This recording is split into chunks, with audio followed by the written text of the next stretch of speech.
ท่านสามารถรับฟังได้3 สถานีเฉพาะวันเสาร์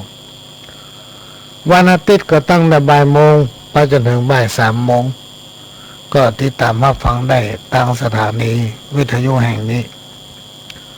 ต้องขอสุมาภัยกับพี่น้องท่านผู้ฟังช่วงหลังๆนี้ก็อู้ได้ประเต็มที่คือมีปัญหาทางด้านสุขภาพเสียงแล้วก็ภารกิจบางทีก็ได้มาปะสักกรรมบางทีก็ไปบำบัดเถอะ ได้มาปะกับพี่น้องท่านผู้ฟังแล้วจะอู้มันเปิ้นก็ห้ามอู้หมอมืออู้นัก คืนอู้นักก็ได้มานอนห้องยาเหนื่อยหรอ ก็เลยเอาเทปเก่ามาแทนโดยพ่องต้องขอสุมาภัยกับพี่น้องท่านผู้ฟังตัวเอง ฟังลืมไปก็ลืมมาแต่ถ้ามาจัดรายการพี่น้องท่านผู้ฟังหลายท่านโทรหาติ๊กวันนี้อยู่ที่ไหนไปดังใดเป็นจะได้ว่ามาจัดรายการ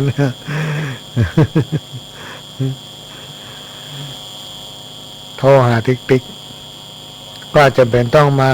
พบปะกับพี่น้องท่านฟังเป็นคู่เป็นทีมกันก็มีโอกาสหาฟังได้ยากพี่น้องท่านผู้ฟังที่ว่าฟังได้ยากนี่คือเป็นรายการที่เจ้าบ้านแท้ๆมาออกรายการพบปะกับพี่น้องท่านผู้ฟังเป็นตัวแทนของเจ้าบ้านแท้ๆมาโอ้ฟังก็เกษียณอายุจากการเป็นผู้ใหญ่บ้านละก็นึกว่าจะย่างอยู่สัมเปิลมือลาเมาะอย่างเงี้ยเกษียณจากผู้ใหญ่บ้านก็ยังเป็นประธานเครือข่ายของรุ่นแม่ของแผ่นดินจังหวัดเชียงใหม่แล้วก็8 จังหวัดภาคเหนือแล้วก็ไปประชุมมาเมื่อกี่วันมานี้ไปบำบัดกับลวดแวะไปประชุมหน่อยเพิ่นก็ซ้ำมาแต่งตั้งเฮ้อ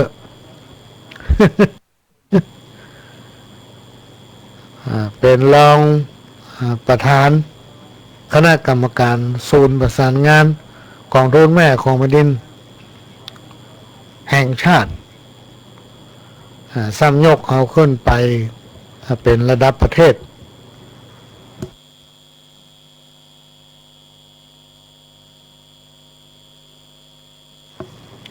ตอนนี้ก็ต้องเริ่มทำงานระดับประเทศทำละพี่น้องท่านผู้ฟังแต่หน้าบุญได้เจ้าหน้าที่ซึ่งเป็นบุคลากรของปปส.ภาค 5เข้ามาช่วยทั้งด้านเอกสารทั้งด้านความคิดอย่างหลายๆอย่างเนื่องจากว่าเขาเป็นเจ้าบ้านพี่น้องท่านผู้ฟังบ่ฮู้ลึกซึ้งถึง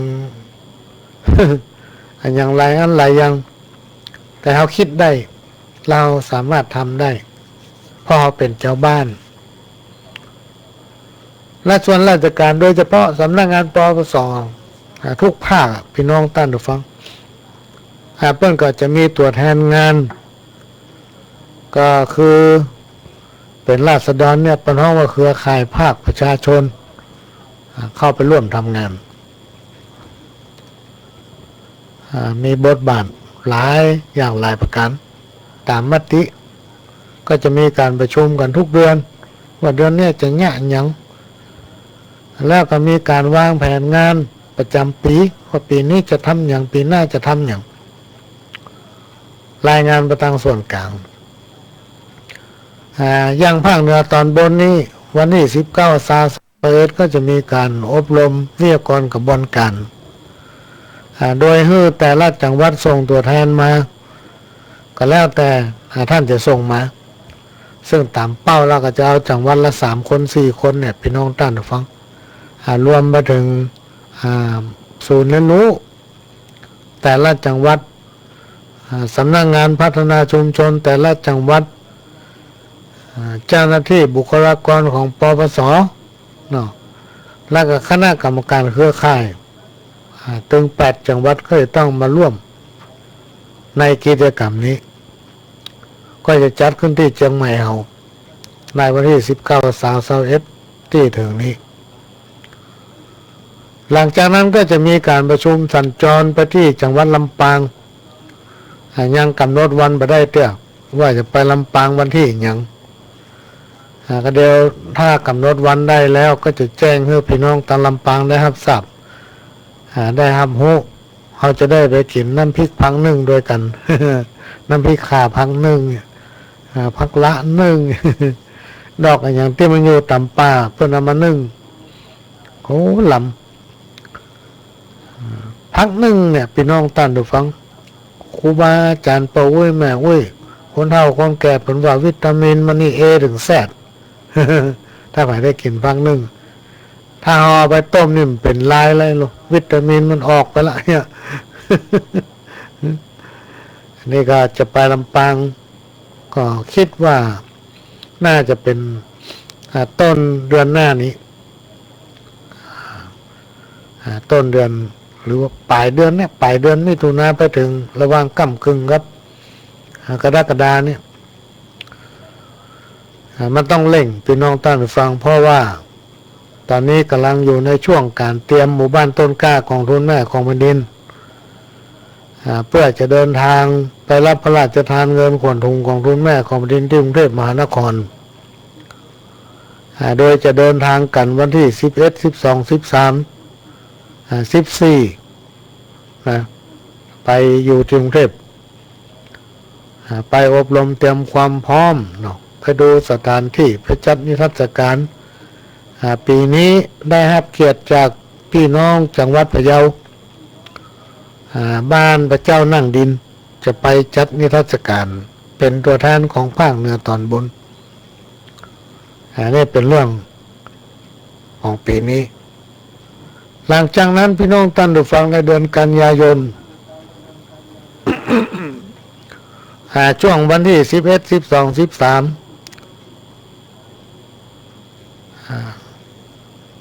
กองทุนแม่ของแผ่นดิน8จังหวัดภาคเหนือได้ร่วมกันจัดกิจกรรมวันมหกรรมกองทุนแม่ของแผ่นดินโดยปีนี้จะไปจัดที่จังหวัดเชียงรายในวันที่11 12 13เดือนกันยายนที่วัดห้วยปักกั้งปีนี้หลังจากนั้นปลายเดือนสิงหาก็จะมีประชุมสัมมนาทำรอบหนึ่งที่กรุงเทพมหานครเพื่อวางแผนในปีต่อไปอันนี้ก็เป็นเรื่องที่มาเล่าโอ้สู้กันฟังสิ่งใดที่มันจะเป็นประโยชน์ต่อสังคมชุมชนพี่น้องท่านผู้ฟังสิ่งไหนที่มันจะทำให้มีความรักสมัครสมานสามัคคีสิ่งใดที่สามารถทำให้พี่น้องท่านผู้ฟังอยู่เย็นเป็นสุขโดยบ่เข้าไปยุ่งเกี่ยวกับสิ่งเสพติดบ่ว่าการพนันทุกอย่างทุกชนิดเพราะเขาเข้าไปหามันแล้วมีกระเสี่ยงกับเสียอันนี้ก็เป็นสิ่งที่เป็นนโยบายโดยเฉพาะยาเสพติดเนี่ยเป็นว่าบดีมันบดีนะคนขายเนี่ยติดคุกอย่างเดียวหน้าคนเสพเนี่ยเสพไปมันติดเป็นบ้าพี่น้องท่านผู้ฟังในที่สุดก็กลายเป็นคนบดีไปนี่เป็นต้นเป็นโรคที่รักษาเนี่ยรักษามาหายถ้าไผ่ลงติดเข้าไปแล้วทำลายชีวิตของตัวเก่าและก็ครอบครัวกึดถึงพ่อถึงแม่เลี้ยงเอามาหอยตีนเต้าจอนไงมาแล้วหวังว่าจะได้ปึ่งได้เองแม่นว่าไม่ได้ปึ่งก็เป็นคนดีของสังคมของพ่อของแม่ของพี่ของน้องอยู่ให้รอดให้กุ้มตัวสร้างฐานะรักฐานตัวเองได้พ่อแม่ก็ดีใจละอันนี้ก็นำมาเล่าโอ้สู่กันฟังในช่วงนี้สำหรับข้าวที่พี่น้องท่านผู้ฟังส่งมานะช่วงนี้ มีปัญหาทางด้านสายตาน้อยหนึ่งพี่น้องท่านฟังบ่สามารถที่เอามาอ่านได้แต่เจ้าเอามาดูแล้วนะ ว่าจะเกาพออ่านพอแล้วก็จะมาอ่านฟังคืนเนี่ยมันนัก70 ปลายก่อน70 ปลายฉบับอ่านไปได้แผ่นปลาย ตาลายถูกได้ไปนั่งตั้งนอกพอใบไม้พ่อแผ่นดินพ่อต้นหญ้าเพราะสภาพสุขภาพผมบ่ค่อยเต็มร้อยหมอว่าให้พักนักมันจะได้มาอั้นหาหมอหาก็เฮาเท่าแล้วโลกพ่อหลวงเรา พักนักวันนี้ก็ได้มาอ่านก็มีพิมพ์ไว้อยู่ก้อมหนึ่งบึดจะมาอ่านเป็นของไผ่มัว ผู้ใดมีปัญญาลักแหลมย่อมตั้งตัวได้แม้นจะมีทรัพย์เพียงเล็กน้อยทำคุณประโยชน์ให้กับสังคมชุมชนที่ตนเองได้อยู่อาศัยแต่ถ้าหากคนผู้ใดเป็นคนที่มีสติปัญญาเฉลียวฉลาดโง่กว่าเพื่อนคนอื่นแต่กลับใจสติปัญญาของตนเองไปในทางที่ผิดหลอกลวงคนอื่นคนนี้ย่อมจักประสบความวิบัติและข้อกรรมอย่างนัก อันนี้เป็นว่าไว้กระจำเอากรรมเนี่ยมาจำเอากรรมเนี่ยมาคนทุกคนจนคนมั่งคนมีคนดีคนให้ก็ต้องมอดไหม้เป็นดินแม้นทุกพระซึ่งเป็นผู้ทรงศีลก็ยังม้อยจีวินนอนตายคว่ำหน้าบัดถ้าหวังเอาอันยังก็วิแม่ป้าแม่นแผ่นพระสุธายังมังบาหินบาพาก้อนเต้าหัวจ้างยังหูแต่งมังเป็นหอยฮิหาไปเตอะบ่ต้องไปขอเงินของเต้าโดยเอาไปมาได้ทุกชีวิตเป็นอนิจจังย่อมมรณังเหมือนกันชู้ผู้บ่มีไผไหนจักไปต่อสู้กับยมประมาณตั้นเต้าเมื่อถึงเวลาบอกว่าแก่ข้าวหนุ่มเน่าหญิงใจแม้นจะห้อยพระเป็นปุ๊กก็ยังต้องตายบ่มีสักลายจักหลีกเว้นได้ธรรมะ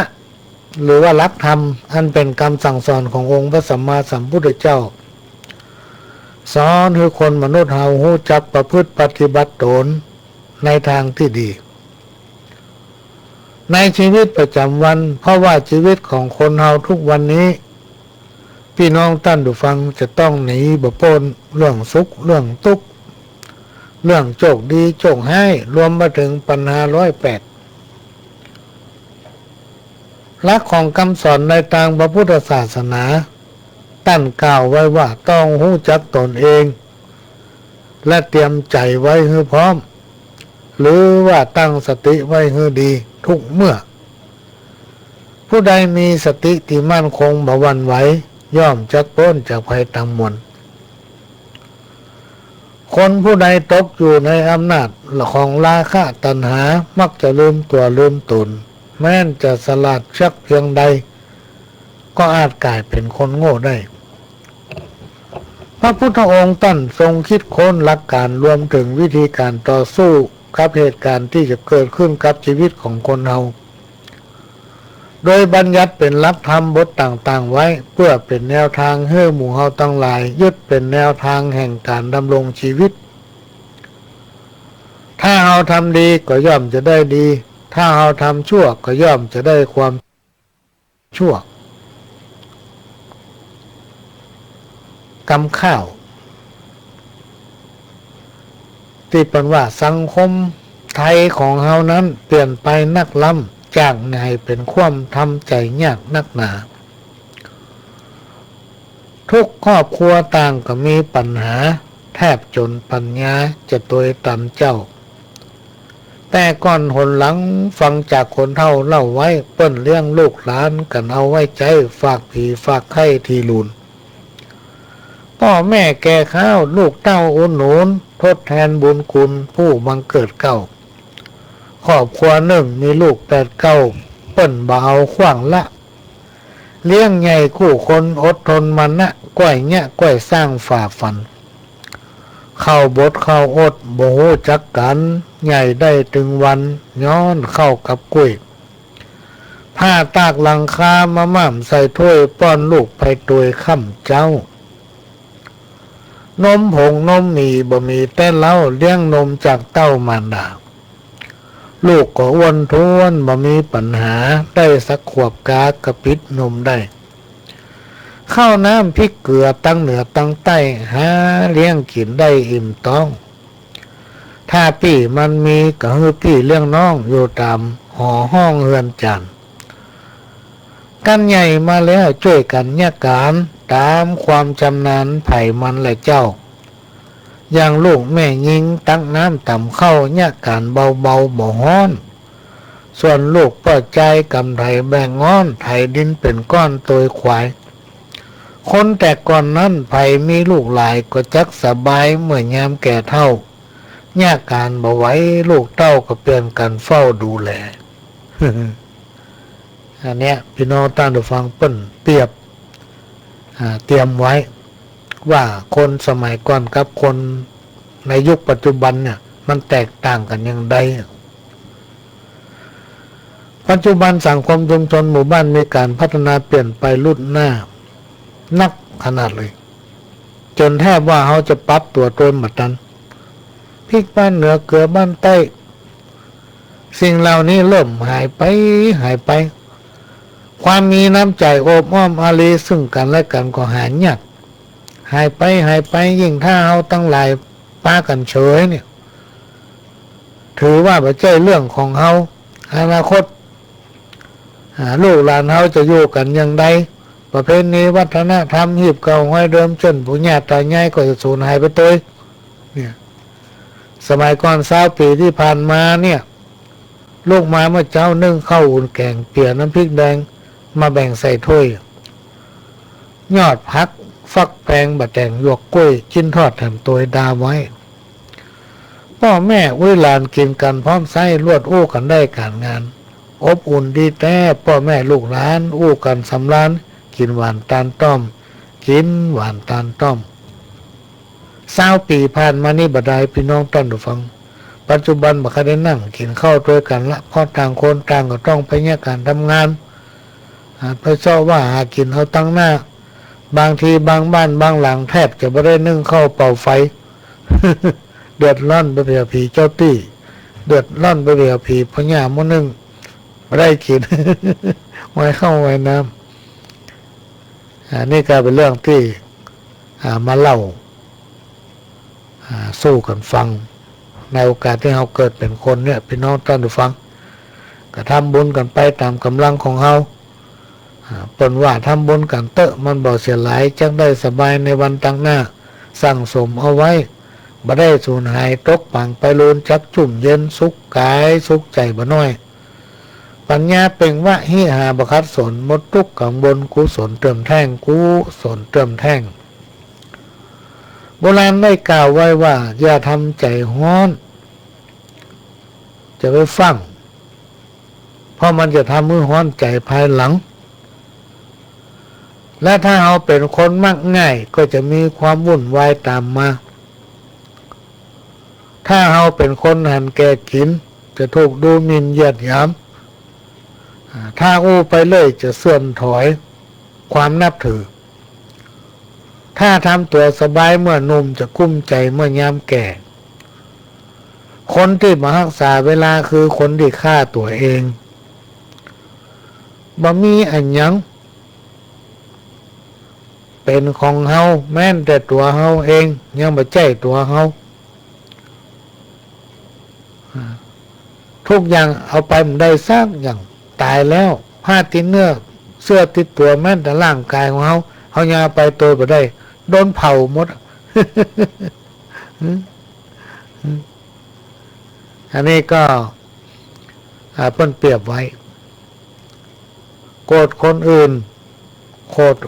เนี่ยเหมือนจุด ไฟเผาตนเอง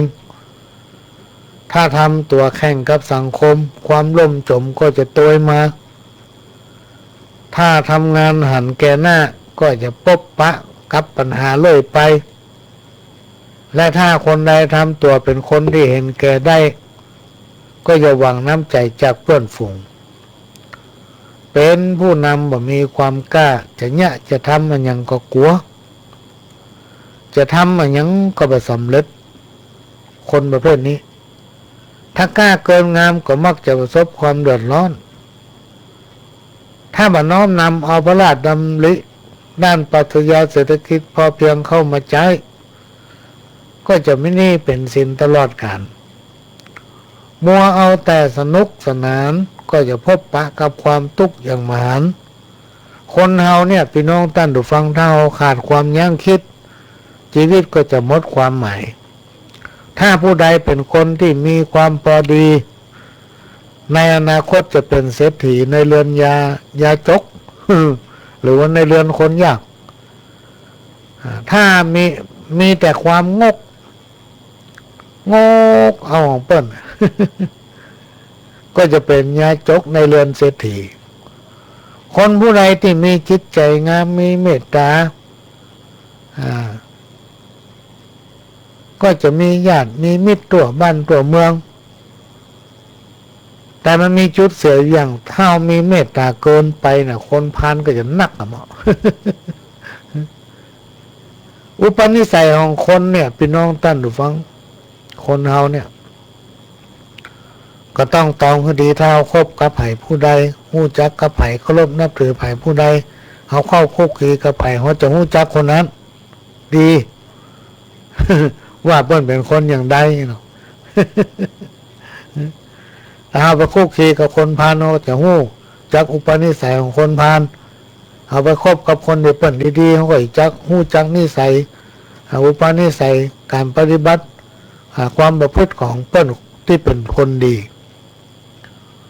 อันนี้มันจะอยู่ที่พื้นฐานของคนถ้าพื้นฐานการศึกษาพื้นฐานทางด้านจิตใจเขาเป็นคนใจต่ำก็จะมองคนในแง่ร้ายไปหมดไผอู้อย่างฮื้อฟังก็เชื่อหมด ยกเว้นคนที่เป็นมีจิตใจสูงเปิ้นได้ยินได้ฟังเปิ้นก็มาพิจารณาว่าอันนี้มันควรหรือบ่ควรอันนี้มันแม่นหรือบ่แม่นเฮีย อันนี้ก็เป็นเรื่องที่นำมาเล่าสู่กันฟังในช่วงนี้พี่น้องท่านผู้ฟังก็จะมาเอาเทปที่อัดไว้มาเปิดให้ฟังสักแป๊บหนึ่งเดี๋ยวก็มาปากันใหม่เจิญครับงานศพไปอย่างงานศพที่เชียงใหม่กับกรุงเทพมันจะแตกต่างกันน้อยพี่น้องท่านผู้ฟังงานศพที่เชียงใหม่นี่เปิ้นจะเอาศพไว้กับบ้านพี่น้องมีกี่คนลูกหลานมีที่ไหนก็จะปุกปั่นกันมาอยู่ที่5 วันค่ำคืนหุ่งช่วยกันกินช่วยกันต้านช่วยกันเนี้ยถึงวันที่จะประชุมเพลิงเปิ้นก็มากันตั้งแต่เจ้าครอบครัวที่ไหนมี2 มี 3เปิ้นก็ปากันมาพบมาปะลูกหลานจะอยู่ที่ไหนใกล้ๆเขาก็ต้องมาเพราะถือเป็นครั้งหนึ่งในชีวิตของคนก็จะมีการช่วยกันกินช่วยกันทำช่วยกันเนี้ยกันเดี๋ยวจะเปิดเทปมือฟังผู้หลงจะบอกอู้ละในส่วนนี้แต่ว่าที่กรุงเทพนั้นมันจะต่างกับเชียงใหม่ถามว่าประเพณีเหมือนกันก็เหมือนกันนั่นแหละวัตถุประสงค์ในการบำเพ็ญกุศลศพตั้งแต่ต้นถึงจบอย่างเดียวกันหมดแต่การปฏิบัติจะแตกต่างกันไปพี่น้องท่านผู้ฟังเขาจะถือว่าเป็นวัฒนธรรมประเพณีก็แม่นจะว่าบัจใจก็แม่น บัจใจก็คือไม่ใช่ก็แม่นที่กรุงเทพนั้นมันยังเที่ยวหันมันยังเที่ยวหูลักษณะการปฏิบัติจะแตกต่างกันก็คือว่าถ้ามีการบำเพ็ญกุศลศพก็จะตั้งศพไว้ในกุฏิหรือว่าในศาลาหรือว่าในห้องบำเพ็ญซึ่งจะจัดไว้เป็นโซนเป็นล็อกเมื่อวันนี้ถึงมีคนแมลงกันยังมีเตื้อพอประมาณสักทุ่มก็มีคนเริ่มมาเปิดศาลาพัดเพื่อทำความสะอาดจัดโต๊ะตั้งเก้าอี้ประมาณสักใกล้2 ทุ่มก็มี ศรัทธาหน้าบุญพุทธบริษัทที่หูจักเคารพนับถือกันมากันเต็มประมาณ2 ทุ่มพระก็จะลงมาสูตรแล้วก็มาเทศจบแล้วก็ปิดศาลาก็ปิกบ้านไผ่บ้านมันถึงวันบำเพ็ญกุศลศพประมาณสัก11 โมงปลายก็ไปจัดเตรียมสถานที่พอถึงเวลาเพลก็ถวายเพลเสร็จเรียบร้อยแล้วก็เลิกลากันไปเวลาบ่าย2 โมงถึงปิกมาใหม่แล้วก็นำศพเคลื่อนสู่เมนอันนี้เป็นประเพณีที่ทำเป็นประเพณีนิยมกู้ง่ายๆทำแบบง่ายๆทางเชียงใหม่ก็เหมือนที่ฟังตะกี้ผลที่สุดสรุปแล้วเหมือนกันพี่น้องท่านผู้ฟังมีการตั้งบำเพ็ญกุศลศพแล้วก็ทำการประชุมเพลิงอย่างเดียวกันหมดในที่สุดกลายเป็นขี้เถ้ากลายเป็นดิน ไผจะมีแก้วแหวนเงินทำเป็นร้อยเป็นหมื่นจะมีรถเบนซ์รถเก่งจะมีตึกมีบริษัทห้างร้านใหญ่โตหรูหรามีลูกมีหลานมีลูกมีเมียหรือว่ามีกิ๊ก หากกันอย่างไรก็จ้างถึงเวลาตายพี่น้องท่านผู้ฟังมันอย่าให้ก็3 วันนะเนาะ กันเดียวได้สายสิญจน์ไปผูกบ้านรอบ2 รอบ 3 รอบขัวเขาเข้าไป กรรมโบราณครูบาอาจารย์บอกงัวควายจ้างมาตายแล้วยังเหลือเขาดูคนมันยังเอามาใจการได้จาล่วงสุดปุ่มและไส้ยังกินได้อิ่มต้องคนเฮามนุษย์ตายสหายพี่น้องภายในห่วงข้องอะไรสุดแต่ดูพวกก็ยังเอาไปขว้างเสียไกลกลัวจักเป็นภัยเป็นผีมาหลอกได้เป็นผีมาหลอกได้อันนี้เรื่องถึงการบำเพ็ญกุศลตามที่พระเดชพระคุณหลวงพ่อได้ถามมาขอเรื่องนี้คือกำเนิดคนดังกรุงเทพมาเชียงใหม่โอ้งานศพเป็นอย่างงานปล่อย เหมือนกับปล่อยหลวงเหมือนกับปล่อยบวชพระบวชเน้นเนี่ยคนมันจะหลายเนาะบางที่บางแห่งเพื่อก็แห่พระพาดกองวงบางที่ก็มีรถโฆษณาแห่โดยก้นหรือว่าแห่นำหน้า เหมือนกับเปิ้นเคลื่อนขวดตาลเหมือนกับเปิ้นแห่ขันหมากทั้งภาคใต้ภาคกลาง หลวงพ่อก็เลยว่าขอทำความเข้าใจให้เขาฟังกรรม ก็ได้ฟังตามคำขอ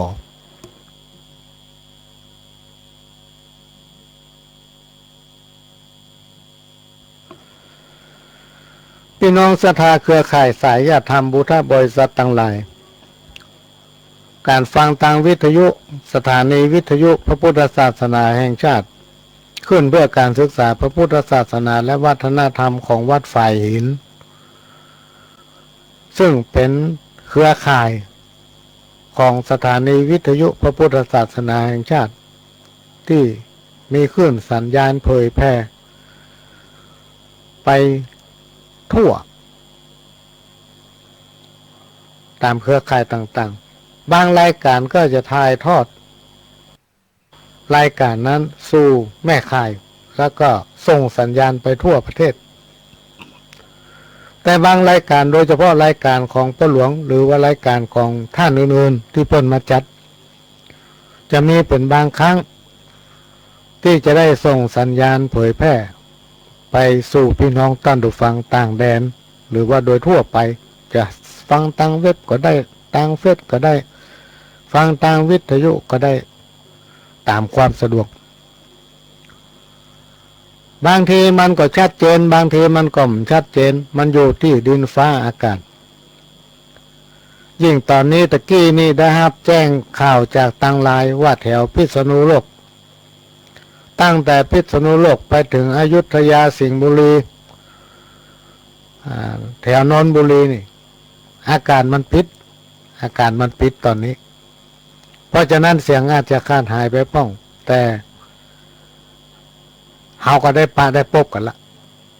เพราะนั้นสิ่งที่พ่อหลวงจะนำมาฝากพี่น้องทั้งหลายในวันนี้ก็คือนิทานตามที่พระเดชพระคุณหลวงพ่อเปิ้ลได้ขอมาว่าขอร่างคนมีปัญญาปัญญานี่คือปัญญากับคนมีทรัพย์แล้วก็เรื่องกวาง กวางที่ใจความสามารถของตัวเองหลุดพ้นจากคมเล็บของเสือจากการเป็นอาหารของเสือก็ได้จำโอ้ฟังสองเรื่องหลังจากจบสองเรื่องนี้แล้วพระเดชพระคุณหลวงพ่อก็คงจะตัดสัญญาณให้พี่น้องท่านดูฟังได้ฟังธรรมะสาระต่างๆจากพระต่างประเทศซึ่งเพิ่นจะถ่ายทอดมาให้พี่น้องท่านดูฟังวันนี้ถือว่าเป็นโอกาสดีที่สุดในชีวิตของพ่อหลวงสว่างซึ่งได้มีโอกาสนำเอารายการของเจ้าบ้านมาสู่พี่น้องท่านดูฟังยังสถานที่แห่งนี้การครั้งหนึ่งเมินมาแล้วมีชายสองคนเป็นเพื่อนฮักกันคนหนึ่งมีฐานะยากจนแต่มีสติปัญญาเฉลียวฉลาดลักแหลมส่วนแถมคนหนึ่งเป็นผู้ที่มีความร่ำรวยมีทรัพย์สมบัติเพื่อนถึงสองคนมักจะเถียงกันอยู่ตลอดเวลาเพื่อนคนที่ยากจนก็บอกว่าปัญญาดีกว่าทรัพย์หรือว่าผู้ที่มีปัญญาดีกว่าผู้ที่มีทรัพย์คนตึงสองเนี่ยมักจะเถียงกันอยู่ตลอดเวลาส่วนคนที่ร่ำรวยก็บอกว่ามีทรัพย์ดีกว่ามีปัญญาปะกันที่ไหนก็จะเถียงกันอยู่อย่างนี้บ่จบสักเตื้อ มีอยู่วันหนึ่งสองสหายก็จวนกันไปกาต่างแดนต่างบ้านต่างเมืองไปกาต่างประเทศระหว่างทางก็เถียงกันไปเถียงกันเรื่องเก่านะเพื่อนที่ร่ำรวยก็บอกว่ามีแก้วแหวนเงินคำดีกว่ามีปัญญาฝ่ายเพื่อนที่ยากจนก็เถียงบ่ขาดคำหรือว่าเถียงไม่ขาดคำว่ามีปัญญาดีกว่ามีปัญญาดีกว่า ในขณะนั้นเดินทางไปถึงต่างสามแยกต่างแยกเส้นหนึ่งจะไปเมืองปาราณสีทำแยกหนึ่งจะไปต่างจำปานครคนที่ยากจนก็ก้าวขึ้นว่าเปื้อนเฮยเฮาเถียงกันมาเมินแล้วคือว่าแสดงความคิดเห็นแล้วก็มาทกเถียงกันเป็นเวลาเมินมาแล้วข้าก็มายอมเปื้อนก็ยอมข้าเถียงกันมาจบสักเตื้อต่างคนต่างก็หาข้อยุติบ่ได้ข้าว่าปัญญาดีเพื่อนก็ว่ามีเงินดีกว่ามีปัญญา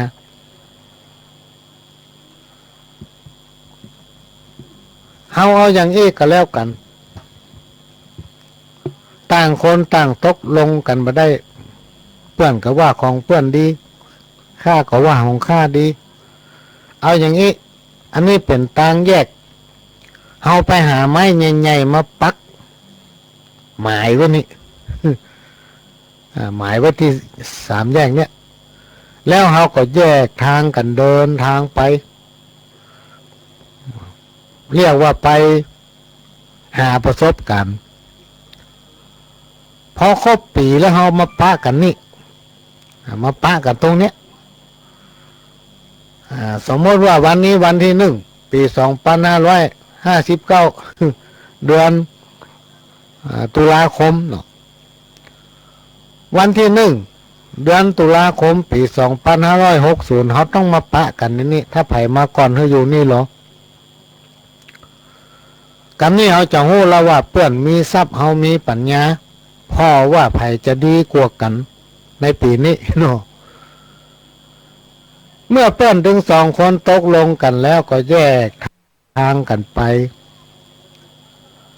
ส่วนเพื่อนที่มีทรัพย์นั้นแต่จริงเขาไม่ได้มีทรัพย์หรอกพี่น้องท่านดูฟังตั้งหลายเขาไม่ได้มีสมบัติลักฐานอะไรอย่างแต่ว่าเขามีของวิเศษคือมีแก้วสารพัดนึก แก้วสารพัดนึกเป็นลูกแก้วกลมๆเนี่ยลูกแก้วนี้เป็นลูกแก้ววิเศษมีปาฏิหาริย์มีอิทธิฤทธิ์เขาต้องการอันหยังกับลูกแก้วเนี่ยมาส่องมาแยงพอตั้งจิตอธิษฐานกำเดียวอันนั้นจะ บังเกิดขึ้นละต้นห้องว่าแก้วสารพัดนึกประจายคนที่มีทรัพย์เนี่ยที่แจ้เขาหมดได้มีสมบัติรักฐานยังแต่เขามีแก้วสารพัดนึกลูกหนึ่งเมื่ออมแล้วหรือว่ากำมาเยิงอธิษฐานก็จะได้สมใจนึกเขาก็เดินทางไปยังเมืองจำปานครเมื่อไปถึงก็ตรงเข้าไปหาเสนาอามาตย์ที่อยู่ประจำว่าประจำวังราชวังจำเมืองแล้วก็บอกให้มหาอามาตย์ว่าตัวข้านี่เป็นเศรษฐีมีแก้วแหวนเงินทองสมบัติมากมายข้าจะมาแต่งงานกับพระราชธิดาของพญาเจ้าเมืองในเมืองของท่านขอให้ท่านนำเรื่องนี้ไปกราบทูลพระราชาของท่านให้ทรงทราบเมื่อเล่าเสนาอามาตย์บทหารปากันได้ยิน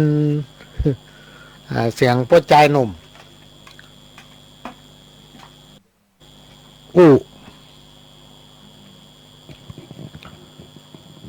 ต่างก็ปากันเข้าไปสู่ในบ้านในเมืองนำความไปกราบทูลพระราชาพระราชาก็รับสั่งให้เสนาอามาตย์บอกว่า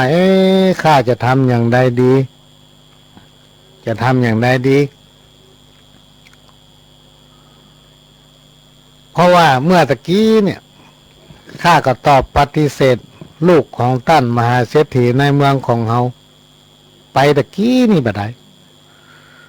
ถ้าข้ายกลูกสาวของข้าให้เศรษฐีคนที่หมู่เจ้ามาบอกนี่ก็จะไปกินอกกินใจครับมหาเศรษฐีบ้านเฮาจะต้องเกิดเรื่องบดีขึ้นในบ้านในเมืองเฮาอย่างแน่นอนถ้าเฮาปฏิเสธก็บ่ได้หมายถึงว่าจะแย่งได้ดีจะยกพระราชธิดาให้มหาเศรษฐีลูกของมหาเศรษฐีในเมืองเฮาก็บ่ได้คันจะปฏิเสธผู้ที่มาขอประเดี๋ยวนี้ก็มาได้เหมือนกันเพราะเขาเป็นคนต่างบ้านต่างเมืองเขาผู้ที่มาที่ไปอาจจะเป็นภัยต่อบ้านต่อเมืองเมื่อปุโรหิตและมหาอามาตย์ทั้งหลายได้ฟังก็ออกความคิดหันว่าเอาอย่างอี้ดีไหมพระเจ้าข้าเอาไปตามความตกลงกับเขาว่าให้เขาหาของมาถวายพระราชธิดาตามแต่เขาจะขอเพื่อเขานำของมาถวายทุกวันจนครบ7 วันเมื่อเขาทำได้ครบ7 วันพระองค์ก็ต้องยกพระธิดาให้เขาแต่ถ้าเขาหาของมาถวายพระราชธิดามาได้เขาจะต้องตกเป็นทาสรับใจพระราชธิดาของเขาจนกว่าพระราชธิดาจะพิเศษสมรสเมื่อมาปรึกษาหารือกับมหาอามาตย์เสร็จเรียบร้อยพระราชาก็รับสั่งให้มหาอามาตย์จัดสร้างศาลาที่พักไว้อย่างนอกเมืองเพื่อให้เป็นที่พักของพ่อชายหนุ่มเศรษฐีจากนั้นมหาเศรษฐีก็กลับออกมาบอกให้พ่อชายคนที่มีทรัพย์ตามที่ได้ตกลงกันไว้กับพระราชาพ่อชายผู้มีทรัพย์พอได้ฟังจากปากของโกหิตและมหาอามาตย์ก็มาคิดอยู่ในใจตนเองว่าเฮามีแก้วสารพัดนึกจะเอาอย่างก็ได้หมดทุกอย่างเฮามีพร้อมหมดจะไปกลัวอย่างก็เลยตอบตกลงวันแรกครั้งที่1พระราชาก็ส่งมหาอามาตย์ไปขอกำไลแขนแหวนและสร้อยสังวาลมาถวายพระราชธิดาชายผู้มีทรัพย์ก็เอาแก้ววิเศษเนี่ย อมแล้วก็อธิษฐานก็ได้ของสมใจนึกแล้วก็นำไปถวายพระราชธิดาวันที่สองหรือว่าครั้งที่สองพระราชาก็รับสั่งให้มหาอามาตย์และปุโรหิตไปขอผ้าแพรชนิดที่สวยงามที่สุดประดุจผ้าแพรบนสวงสวรรค์ใจมีทรัพย์ก็อมเกี้ยวสารพัดนึกก็ได้ผ้าแพรไปถวายพระราชธิดาตามความประสงค์วันที่สามครั้งที่สองครั้งที่สามพระราชาก็มีรับสั่งให้มหาอามาตย์และปุโรหิตไปขอเพชรนินจินดาชายผู้มีทรัพย์ก็อมแก้วสารพัดนึกและก็บังเกิดสิ่งที่ต้องการแล้วก็นำไปถวายพระราชธิดาฝ่ายพญาเจ้าเมืองนึกสงสัยพี่น้องท่านดูฟังสงสัยว่าพ่อชายคนนี้มันจะต้องมีของวิเศษมีของดีอย่างเป็นแน่เพราะว่าเขาขออันใดก็ได้ทุกอย่างทุกครั้งพอถึงวันที่สี่ครั้งที่สี่นี่พญาเจ้าเมืองหรือพระราชาก็เสด็จไปโดยพระองค์เองพี่น้องท่านดูฟัง ไปลักคอก่อนที่เสด็จไปนั่นได้สั่งพระราชธิดาให้นำเข้าป่าอาหารทุกอย่าง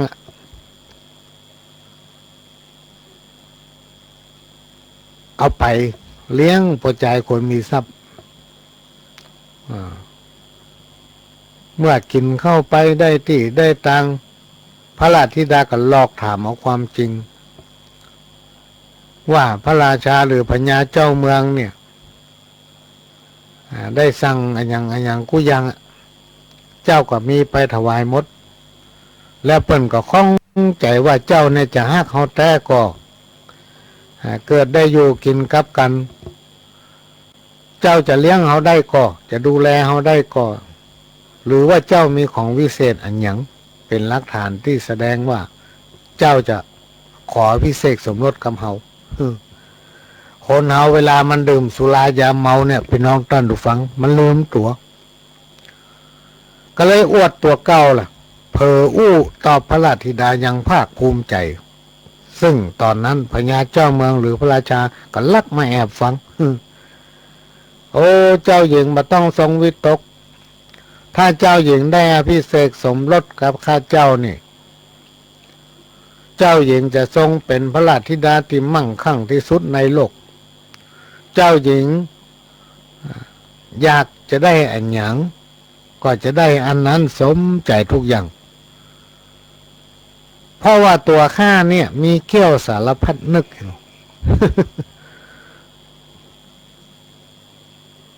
พอกินเหล้าได้ตีแล้วมีอย่างของดีในตัวก็เป็นเหล้าให้เจ้าหญิงฟังหมดถึงกระทั่งว่าวิธีปฏิบัติว่าเขาจะแยะจะได้ให้มันได้สิ่งที่เขาต้องการเนี่ยเมื่อพระราชธิดาทรงหูว่าชายผู้มีทรัพย์แต่จริงไม่ได้มีอย่างสักอย่างแต่ว่ามีเกี้ยวสารพัดนึกก็ขอลากลับไปยังพระราชวังแล้วก็ไปกราบทูลให้พระราชาหรือพญาเจ้าเมืองทรงหูต่อมาวันรุ่งขึ้นเป็นวันที่25พี่น้องท่านดูฟังหรือว่าครั้งที่5พญาเจ้าเมืองหรือพระราชาก็เสด็จไปด้วยพระองค์เองตอนนี้บอกไปแอบละไปถึงก็เข้าไปหาพ่อชายผู้มีทรัพย์คนนี้เลยพอไปถึงก็ขอเกี้ยวสารพัดนึกจากชายผู้มีทรัพย์ว่าเขาจำเป็นที่ต้องนำแก้วสารพัดนึกเนี่ยไปใจเขาหัวเจ้ามีขอเจ้านำถวายเขาประเดี๋ยวนี้ ด้วยความที่เพิ่นเอาเหล้ามาให้กินน้อยเดียวดื่มสุราน้อยเดียวเผยความลับให้เพิ่นฟังหมดก็จำเป็นต้องนำแก้วสารพัดนึกถวายพระราชาพอมาถึงวันที่6หรือว่าครั้งที่6พระราชาหรือว่าพญาเจ้าเมืองก็จงใจคนมาขอผ้าไหมที่ละเอียดอ่อนเพื่อนำมาถวายพระราชธิดาเพราะใจคนที่มีทรัพย์เนี่ยพี่น้องท่านผู้ฟัง ตอนนี้มันมีเกี้ยวสารพัดนึกก็บ่ฮู้จะไปเอาผ้าแพรที่ไหนไปถวายคือพระราชธิดาเพราะตนเองมันมีแก้วสารพัดนึกหรืออธิษฐานนิคมได้แก้วสารพัดนึกพระราชาหรือปัญญาเจ้าเมืองมาขอไปเหตวาเลยอ่ะ ก็เลยตกเป็นทาสพี่น้องตั้นดูฟังคอยตั้งน้ำเพื่อพระราชธิดาสงฆ์อาบทำอย่างนี้ไปเรื่อยๆจนกว่าพระธิดาจะอภิเษกสมรสสมัยตะกอนโบราณนั้นมันมีน้ำประปามีน้ำแท้งมันมีน้ำบาดาลมันมีน้ำบ่อพี่น้องตั้นดูฟัง มีแต่หนองน้ำก็ไปตักน้ำในหนองทุกวันทำอย่างนั้นทุกวันส่วนสหายทำคนหนึ่งก็คือใจผู้มีปัญญาซึ่งได้แยกทางกันและก็มุ่งหน้าเดินทางไปยังเมืองปาราณสีเมื่อเดินทางผ่านเข้าไปในเมืองปากคดว่าที่เมืองปาราณสีตึงเมืองตึงเมืองพี่น้องท่านทุกฟังเงียบเหมือนกับมีคนไปตั้งเหนือตั้งใต้ตั้งวันตกตั้งวันออกกำป้าไปสักคนมีกับบ้านล้างมีแต่เรือนล้างถ้าไปปะวัดก็เป็นวัดล้าง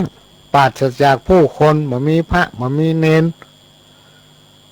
บอกว่าจะไปตั้งใดภายในเมืองปาราณสีก็บ่พบปะผู้คนทำให้แปลกใจเป็นอย่างนักหรือว่าแปลกใจเป็นอย่างมากในขณะที่เดินไปถึงท้ายเมืองก็ได้พบปะผู้หญิงชราคนหนึ่งนั่งหน้าตาเศร้ามองอยู่หน้าบ้านเขาก็สอบถามด้วยความสงสัยว่ายายเป็นอย่างไรยายถึงมานั่งโศกเศร้ามานั่งร้องห่มร้องไห้อยู่ที่หน้าบ้านมีอันหยังคำว่าอันหยังก็คืออะไรมีอะไร แล้วคนในบ้านในเมืองตึงหมดเนี่ยพี่น้องยายเขาไปไหนกันหมดไปวัดก็มีพระเนนไปตำบ้านตำจองก็มีกับบ้านห่างบ้านล้างปล่อยให้บ้านให้เมืองเป็นเหมือนเมืองล้างมีอะไรเกิดขึ้นในเมืองนี้หญิงชราก็ตอบว่าพ่อหนุ่มเอ๋ยจะมาให้ยายโศกเศร้าได้อย่างใดยายมีลูกสาวคนเดียวเท่าอยู่กัน2 คนแม่ลูกวันพวกนี้เมื่อเจ้าจะต้องส่งลูกสาวของยายเนี่ยไปให้ยักษ์มันกินยายผู้มีปัญญาก็ถามยายว่าเอ้าทำไมยายถึงต้องส่งลูกสาวไปให้ยักษ์มันกินแล้วยักษ์มันมาจากไหนยายลองเล่าให้ข้าฟังโลข้าอาจจะช่วยยายได้ยายก็เล่าเรื่องที่เกิดขึ้นให้ใจผู้มีปัญญาฟังว่ามีอยู่วันหนึ่งพญาเจ้าเมืองคือพระราชาของเมืองปาราณสีนี้กับเหล่าเสนาอามาตย์ไปล่าสัตว์แล้วพระองค์ก็เสด็จตามกวางตัวหนึ่งไปพระองค์เดียวพัดภาคจากเสนาอามาตย์กวางตัวนั้นมันเป็นกวางที่พญายักษ์แปลงกายมาพอพระองค์หลงกับเสนาอามาตย์เหลือแต่พระองค์เดียวกวางก็กลับกายร่างเป็นพญายักษ์จ้าพระราชาจะกินเป็นอาหารพระราชาก็บอกให้พญายักษ์ว่าถ้าเจ้ากินข้าเนี่ยเจ้าก็จะได้กินข้าคนเดียวแต่ถ้าปล่อยข้าปิกบ้านปิงเมืองข้าจะส่งคนให้เจ้ากินวันละหลายๆคนแล้วข้าจะสร้างศาลาไว้นอกเมืองเจ้าก็จะได้จ้าวับกินคนถึงวันละคน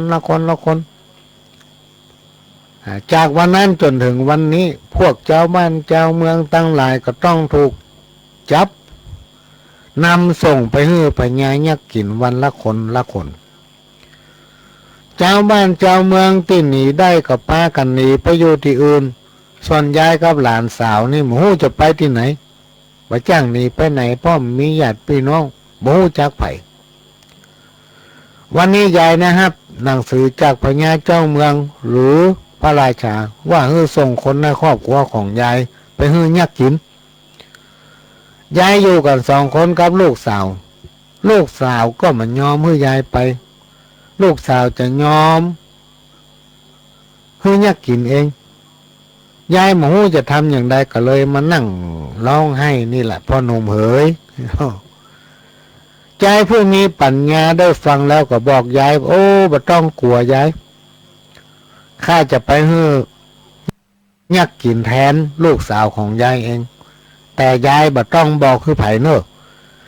จากนั้นกับป้ากันเข้าไปในบ้านใจผู้มีปัญญาก็บอกกับยายว่าข้าวขอเตาไฟกับทานเล็กแหลมยาวต้นหนึ่งและกระเจือกยาว10 วา1 เส้นฝ่ายหญิงชราก็ดีอกดีใจรีบจัดหาของฮือใจผู้มีปัญญาพอลุ่งเจ้าใจผู้มีปัญญาก็เดินทางไปยังศาลานอกเมืองแล้วก็เข้าไปอยู่ในศาลาที่ศาลานั้นมีช่องเล็กๆอยู่ช่องหนึ่งอยู่ตั้งบนศาลาใจผู้มีปัญญาก็เอาเล็กนั้นเผาจนแดงเตรียมไว้แล้วก็เอาเชือกล่อนช่องเล็กๆที่มันอยู่ตั้งข้างพี่น้องท่านผู้ฟังเพื่อให้เชือกนั้นโผล่ออกไปข้างนอกเมื่อพญายักษ์มาถึงหันเชือกก็ถามว่าไผอยู่ตั้งไหนเนาะไผอยู่ในหันหรือว่าใครอยู่ข้างในใจผู้มีปัญญาก็ตอบว่าข้าคือโลกาวิทูดูเอาขนหน้าแข้งของข้าหันพญายักษ์ก็สงสัยถามว่าขนหน้าแข้งของเจ้านี่อย่างมันยาวแต่ยาวว่าเส้นจัดใหญ่โผล่ออกมาตั้งนอกทำไมขนหน้าแข้งของเจ้าถึงยาวอย่างนี้ตัวเจ้าคงใหญ่ๆโตเนาะใจผู้มีปัญญาก็ตอบว่าย่างหันข้าก็มาส่องพอแล่ที่ตั้งบนหัวข้าเนี่ยมีช่องคือเจ้าส่อง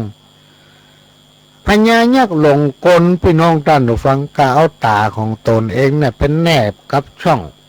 ที่ตั้งบนหัวพอใจผู้มีปัญญาเพื่อจะส่องหาพ่อหาว่าใจผู้มีปัญญาคนเนี้ยขนมันอย่างมัน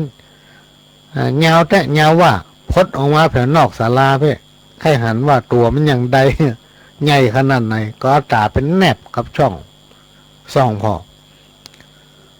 ใจผู้มีปัญญาก็รวบรวมสติปัญญาพละกำลังที่มีอยู่ก็เอาเล็กแดงที่เผาไฟไว้น่ะตั้งแกนตาพญายักษ์พญายักษ์ทนต่อความเจ็บปวดความฮ้อนบ่ไหวพี่น้องท่านผู้ฟังตั้งแกนตาประสาททุกประสาทไปรวมหันตึงฮ้อนตึงแสบก้นตั้งงายลงขาดใจตายคำติใจผู้มีปัญญาก็กราบมาบ้านยายแล้วก็บอกให้ยายปกปิดเรื่องนี้ไว้แล้วก็ลาจากไปลุ่งขึ้นทำวันหนึ่งเป็นเวรของบ้านทำหลังที่จะต้องไปฮื้อพญายักษ์กินเขาก็ไปปะพญายักษ์ตายไปแล้วจึงปากันไปบอกฮื้อคนอื่นๆฮื้อไปพอศพพญายักษ์ผู้คนทั้งหลายแตกตื่นกันไปพอยักษ์ตายแล้วก็ปากันไปกราบทูลพระราชาก็เอาบัญชีมาพอว่าแต่ว่ามันเป็นเวรของไผแล้วก็รับสั่งให้ยายคนนั้นไปเฝ้าถามว่าไผเป็นคนฆ่ายักษ์มันตายด้วยหยังยายชราก็ตอบว่าฉันกราบทูลมาได้ว่าคนที่ไปแทนลูกสาวของหม่อมฉันนั้นเป็นไผเพราะว่าเขาขอร้องว่าเมื่อบอกไผเขาเป็นชายหนุ่มหน้าตาดีอายุประมาณ30 ปีและเวลานี้เขาก็ลบอยู่ในเมืองเขาเนี่ยพระเจ้าข้าฝ่ายพระราชาก็ชงเรียกประชุมหัวหน้าหมู่บ้านทุกคนแล้วก็รับสั่งให้แต่ละคนเป่าประกาศเสาะหาคนแปลกหน้าที่มาพักในบ้านในเมืองในที่สุดก็พระตัวใจผู้มีปัญญาก็นำเข้ามาเฝ้าพระราชาเมื่อพระราชาได้ฟังใจผู้มีปัญญาตอบ พอหายพระไทยหายสงสัยก็ยกพระราชธิดาฮื้อใจผู้มีปัญญาแล้วก็ฮื้อเขาดูบ้านดูเมืองคือว่าครองราชย์เป็นหูเป็นตาแต้นกู้กับพระองค์ด้วยเหตุที่เขาเป็นผู้ที่มีปัญญาจึงจัดการดูแลบ้านเมืองได้เป็นอย่างดีเจ้าบ้านเจ้าเมืองต่างมีความสุขเหมือนกันทั่วหน้าบ้านเมืองก็บังเกิดความเจริญรุ่งเรืองขึ้นตามลำดับจนกระทั่งใกล้จะถึงเวลาควบปีมาครบตนเองนับกับเพื่อนชายผู้มีทรัพย์ไว้ที่สามแยกที่เมืองจำปานครชายผู้มีปัญญาก็กราบทูลพระราชาเพื่อขอลาไปพบเพื่อนพระราชาก็ทรงอนุญาตเขาก็ขี่ม้าไปคนเดียวเมื่อไปถึงในป่าเป็นเวลาพูบค่ำก็เอาม้าไปผูกไว้ที่หนึ่งแล้วก็มานอนทำที่หนึ่งที่เขามานอนคือที่ปากถ้ำแห่งหนึ่ง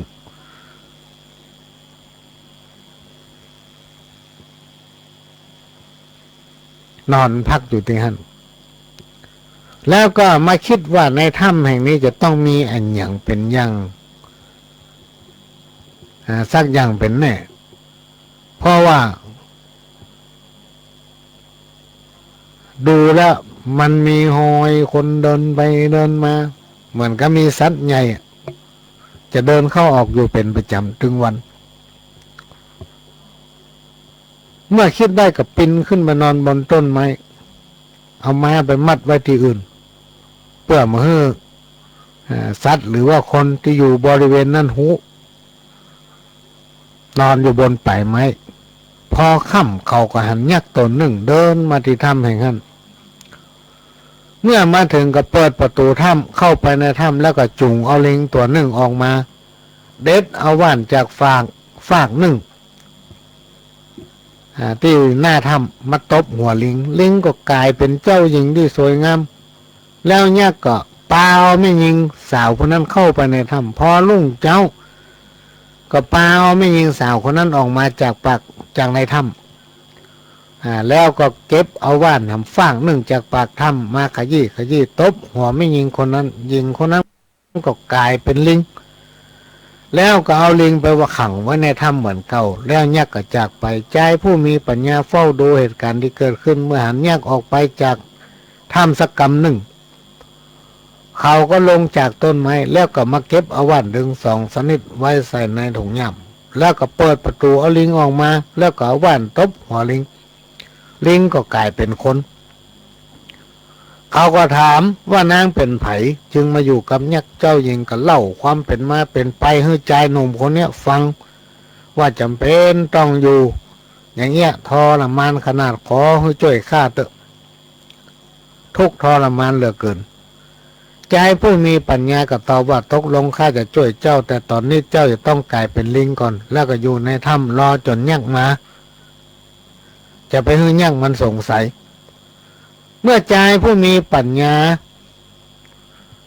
คิดได้แล้วก็นำเอาหญิงเข้าไว้ในถ้ำเพื่อกลายเป็นลิงเหมือนเก่าเหมือนเดิมแล้วเขาก็ลบซ่อนอยู่ทางนอกถ้ำโต๊ะข้ามยักษ์ก็กลับมาพอยักษ์กลับมานอนรับสนิทแล้วเขาก็เอาว่านที่ทำให้เป็นลิงตบหัวยักษ์ยักษ์ก็กลายเป็นลิงพี่น้องท่านผู้ฟังเขาก็เอาค้อนเอาไม้เอาก้อนหินตุบหัวลิงช่วยกันถึงเจ้าหญิงพากันฆ่าลิงตัวนั้นตาย แล้วก็พาเจ้าหญิงกลับบ้านกลับเมืองในคืนนั้นเมื่อพระราชาและพระราชินีได้เจ้าหญิงกลับคืนก็ดีพระทัยตัดสั่งจะยกเจ้าหญิงให้กับเจ้าชายผู้มีปัญญาแต่เขาปฏิเสธโดยบอกว่าตนเองมีภรรยาแล้วเพียงขอพักที่นี่สักวัน2 วัน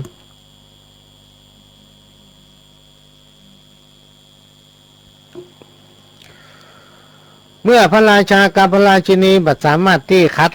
เขาได้ก็ตัดว่าตามใจเต้าเตอะการอนุญาตให้พักอยู่ที่เมืองแห่งนั้นพอตอนเจ้าใจผู้มีปัญญาก็ไปล่ำลาเจ้าหญิง พญาเจ้าเมืองและก็มเหสีแล้วก็มุ่งหน้าเดินทางไปที่นัดหมายกับเพื่อนล้อจนครบวันที่นัดหมายพอมาหันเพื่อนก็มีใจเมืองจำปานครคนหนึ่งเดินผ่านมาเขาก็ถามว่าเมื่อปีก้อนเนี่ยเคยหันคนแปลกหน้าเดินทางมายังเมืองของตั้นก็ได้รับคำตอบว่าอ๋อมีก็จำได้ละมีผู้ชายคนหนึ่งรุ่นราวเขาเดียวอายุกับปนุมนี่แหละมาขอเป็นราชบุตรเขยโล แต่ทำอย่างใดบ่ฮู้ตอนนี้กลับกลายเป็นทาสตักน้ำฮือพระราชธิดาอาบตึงวันใจผู้มีปัญญาดีใจที่ได้ข่าวว่าเปื้อนลักยังมีชีวิตอยู่ก็เดินทาง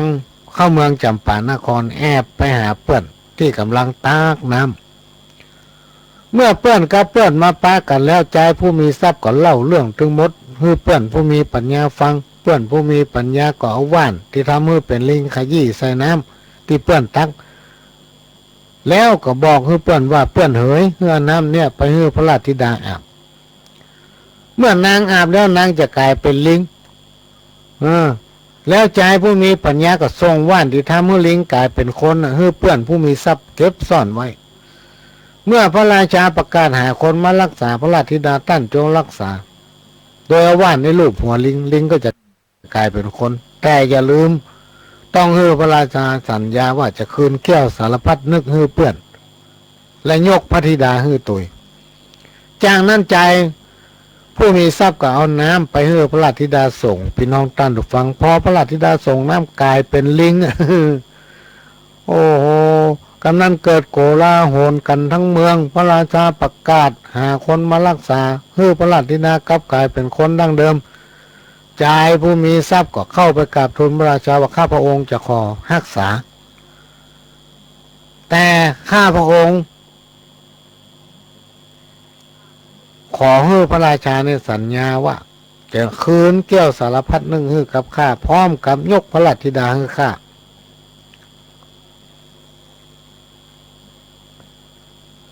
พระราชาหรือปัญญาเจ้าเมืองก็ตอบตกลงแหละพี่น้องท่านผู้ฟังใจผู้มีทรัพย์ก็เลยอธิษฐานเอาว่านตบหัวพระราชธิดาที่เป็นลิงเพื่อกลายเป็นคนจากนั้นพญาเจ้าเมืองหรือพระราชาก็จำเป็นต้องคืนแก้วสารพัดนึกพร้อมกับยกพระราชธิดาพร้อมกับบ้านกำเมือง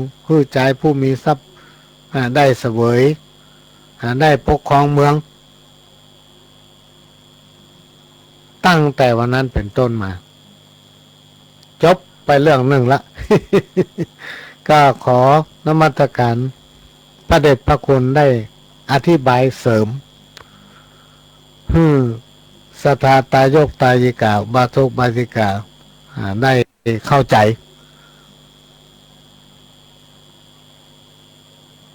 ในช่วงนี้ก็จะให้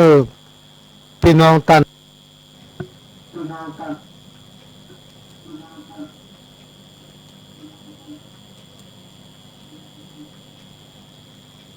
ต้องศีลห้าข้อโดยหลวงพ่อตุลุงบุญปั่นบุญญะธรรมโมภิกขุวัดพระนอนแม่ปงเปิ้นเขียนแต่งให้เหมือนวันนี้ก็จะมาอ่านให้ฟังทำรอบหนึ่งโอวาตังกายังเลิศล้นบ่อพิษแปลกพ้นวินัยกองสินคนเฮามนุษย์จุ่งตั้งใจหนิมฮื้อกึดขนิงตำเว้นบาปกล้าเกิดมาใส่กรรมกระทำล่วงหน้าบ่มีเวลาจะเนี้ยเวียนว่ายเวียนตายกรรมเวรอันนั้นมาปังตอบไส้ที่ดุดตั้งเต้นไม่เตอะให้มันหายสูญจุ่งกระทำบุญถือเอาศีลห้าอย่าเบียดเบียนกันกรรมเวรบาปกล้าบอกควรดีทำเลิกเตอะหันเต้นมีของเงินทองเปิดเลิกอย่าลักโลภได้ชิงเอาลูกเมียเปิ้นนั้น อย่าได้กวนเก๋าลู่จริงเอาเป็นจู้ร่วมข้างอย่าจุเขาหลงเข้าดงป่ากว้างจุผัวจุเมียเป็นห้างจุเปิ้นสิบหายอันใดบอกครั้งกำบาปกล้าตัวตันสุรายาพิษนี่ก็เหมือนกันก่อความรำคาญเดือดร้อนเจ้าบ้านเอี่ยวบุกเอี่ยวตีบดีเสี่ยงท่านดวงศีลดวงธรรมบอกไว้ต้นเหตุของมันเป็นอย่างนี้ไซหมู่เฮาบ่ได้สุขบานหมู่ชอบเล่นจู้นี่ก็เหมือนกันต้นงิ้วหนันดำนี่ถึงบ่ป้นหมู่หมาปากกองมันไล่คบก้นโล่นขึ้นบนต้นงิ้วหมู่กาปากตองมันซ้ำมาลิ้วสาบลากติ้วตังบนเลือดเนาะเลือดย้อยอาบลงยังโตน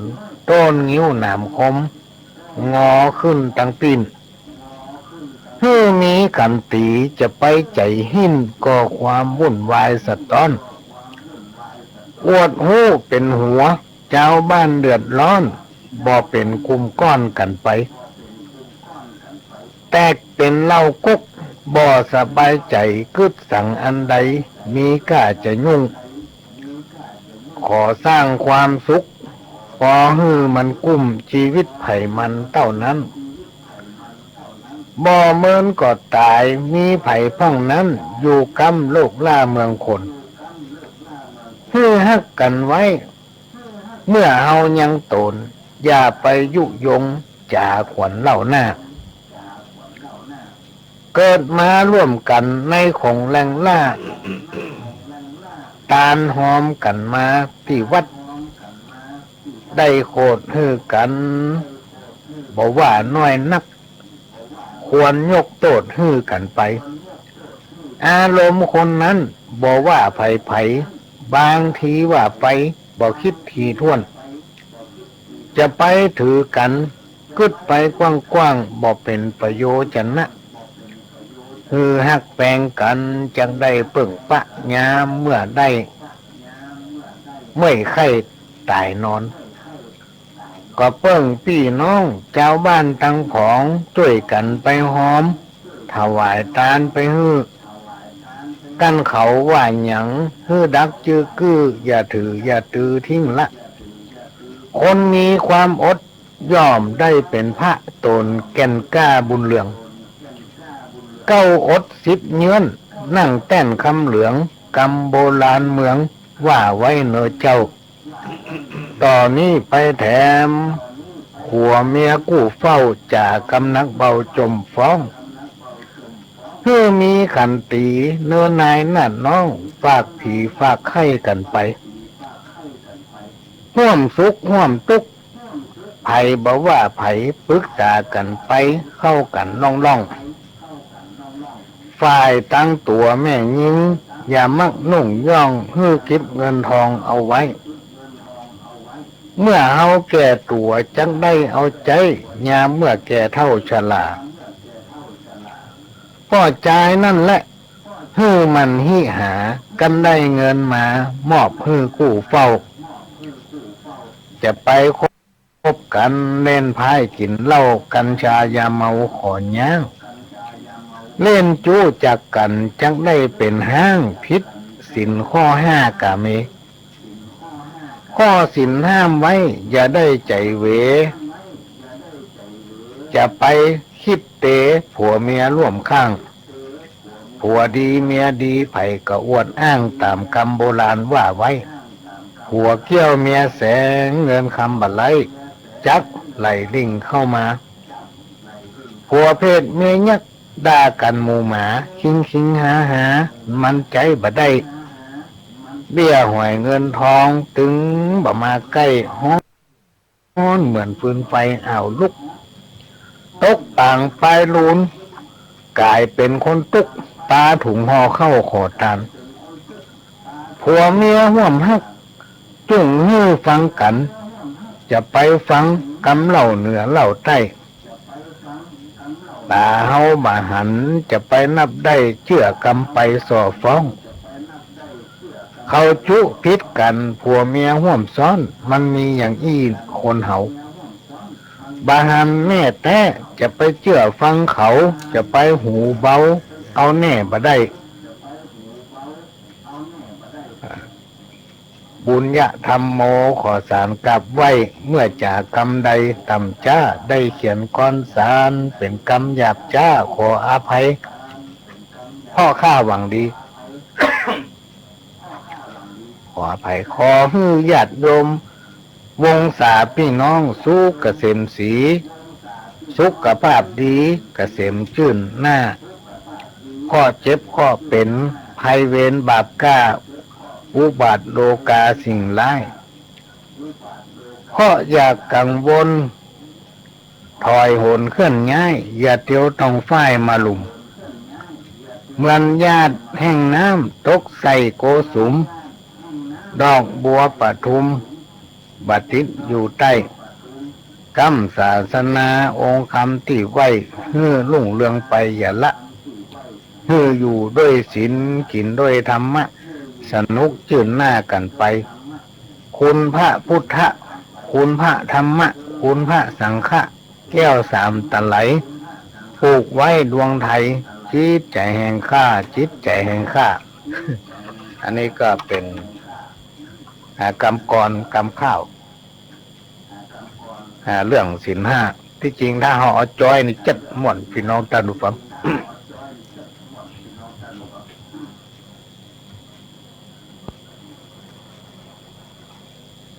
มาว่ากันต่อถึงความเพียรเป็นสมบัติของนักสู้ความรู้เป็นสมบัติของนักปราชญ์ความฉลาดเป็นสมบัติของนักคิดความมีระเบียบทุกชนิดเป็นสมบัติของคนดียึดธรรมะเป็นหลักนักแน่นในเมตตาบ่อิจฉาคนอื่นบ่ฝ่าฝืนกฎสังคมบ่นิยมการทุจริตบ่คิดนอกใจคู่ครองบ่ทดลองสิ่งเสพติดบ่คิดเล่นการพนันมุ่งมั่นทำความดีหลีกหนีความชั่วร้ายบ่ทำลายหรือว่าคิดทำลายเพื่อคิดในทางสร้างสรรค์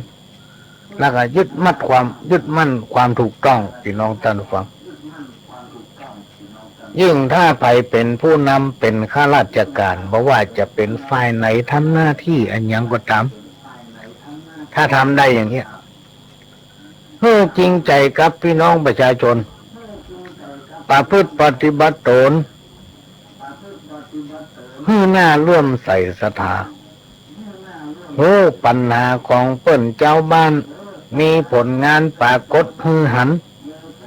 ดีเด่นในคุณธรรมกล้าที่จะนำพี่น้องประชาชนแล้วก็ศรัทธาในระบอบประชาธิปไตยมีจิตใจเสียสละเขาเป็นคนใหญ่แล้วหรอกเป็นคนนำเปิ้นชีวิตและร่างกายของเขาจิตวิญญาณของเขาก็จะต้องเป็นของพี่น้องประชาชนพอเป็นผู้นำหรือว่าเป็นข้าราชการบอกว่าจะฝ่ายไหนก็แล้วแต่พอเขาเป็นข้าแผ่นดินก็จะต้องทำประโยชน์ให้เกิดกับแผ่นดินโดยเฉพาะพี่น้องประชาชนชุมชนจะเข้มแข็งได้ก็พี่น้องชาวบ้านก็จะต้องอยู่ดีกินดี มันหนึ่งจะเข้มแข็งถ้าตลาดใดยังเหมือนนกเสาะหากินเจ้ากินค่ำได้กินอิ่มพ่องไม่อิ่มพ่องในความเข้มแข็งก็เกิดขึ้นเนี่ยอันนี้ก็เป็นสุภาษิตที่พี่น้องตังสุพรรณเขียนส่งมาให้นะครับสุภาษิตคติเตือนใจแถมบทหนึ่งอันนี้ก็เป็นสิ่งที่เราจะต้องได้อู้กันบ่อยๆอู้กันเชื่อคนใหญ่ลืมตัวเนี่ยคนใหญ่แล้วลืมตัวน่ากลัวยิ่งกลัวละอ่อนดื้อข้อนี้สำคัญความวุ่นวาย ที่มันเกิดขึ้นดึงวันนี่ก็เพราะว่าคนเฮานั่นลืมตัวครูบาอาจารย์โบราณนักปราชญ์เพิ่นกล่าวไว้ว่าคนใดเป็นคนอกตัญญูคือคนที่บ่ฮู้จักบุญจักคุณของพ่อแม่ปู่ย่าตายายครูบาอาจารย์บ่ฮู้จักบุญคุณของพี่ของน้องที่เคยช่วยเหลือตนเองพอได้ดิบได้ดีลืมเปิ้นแม้นกระทั่งเพื่อนฝูงที่คบหาร่วมทุกข์ร่วมสุขด้วยกันลืมเปิ้นไปหมด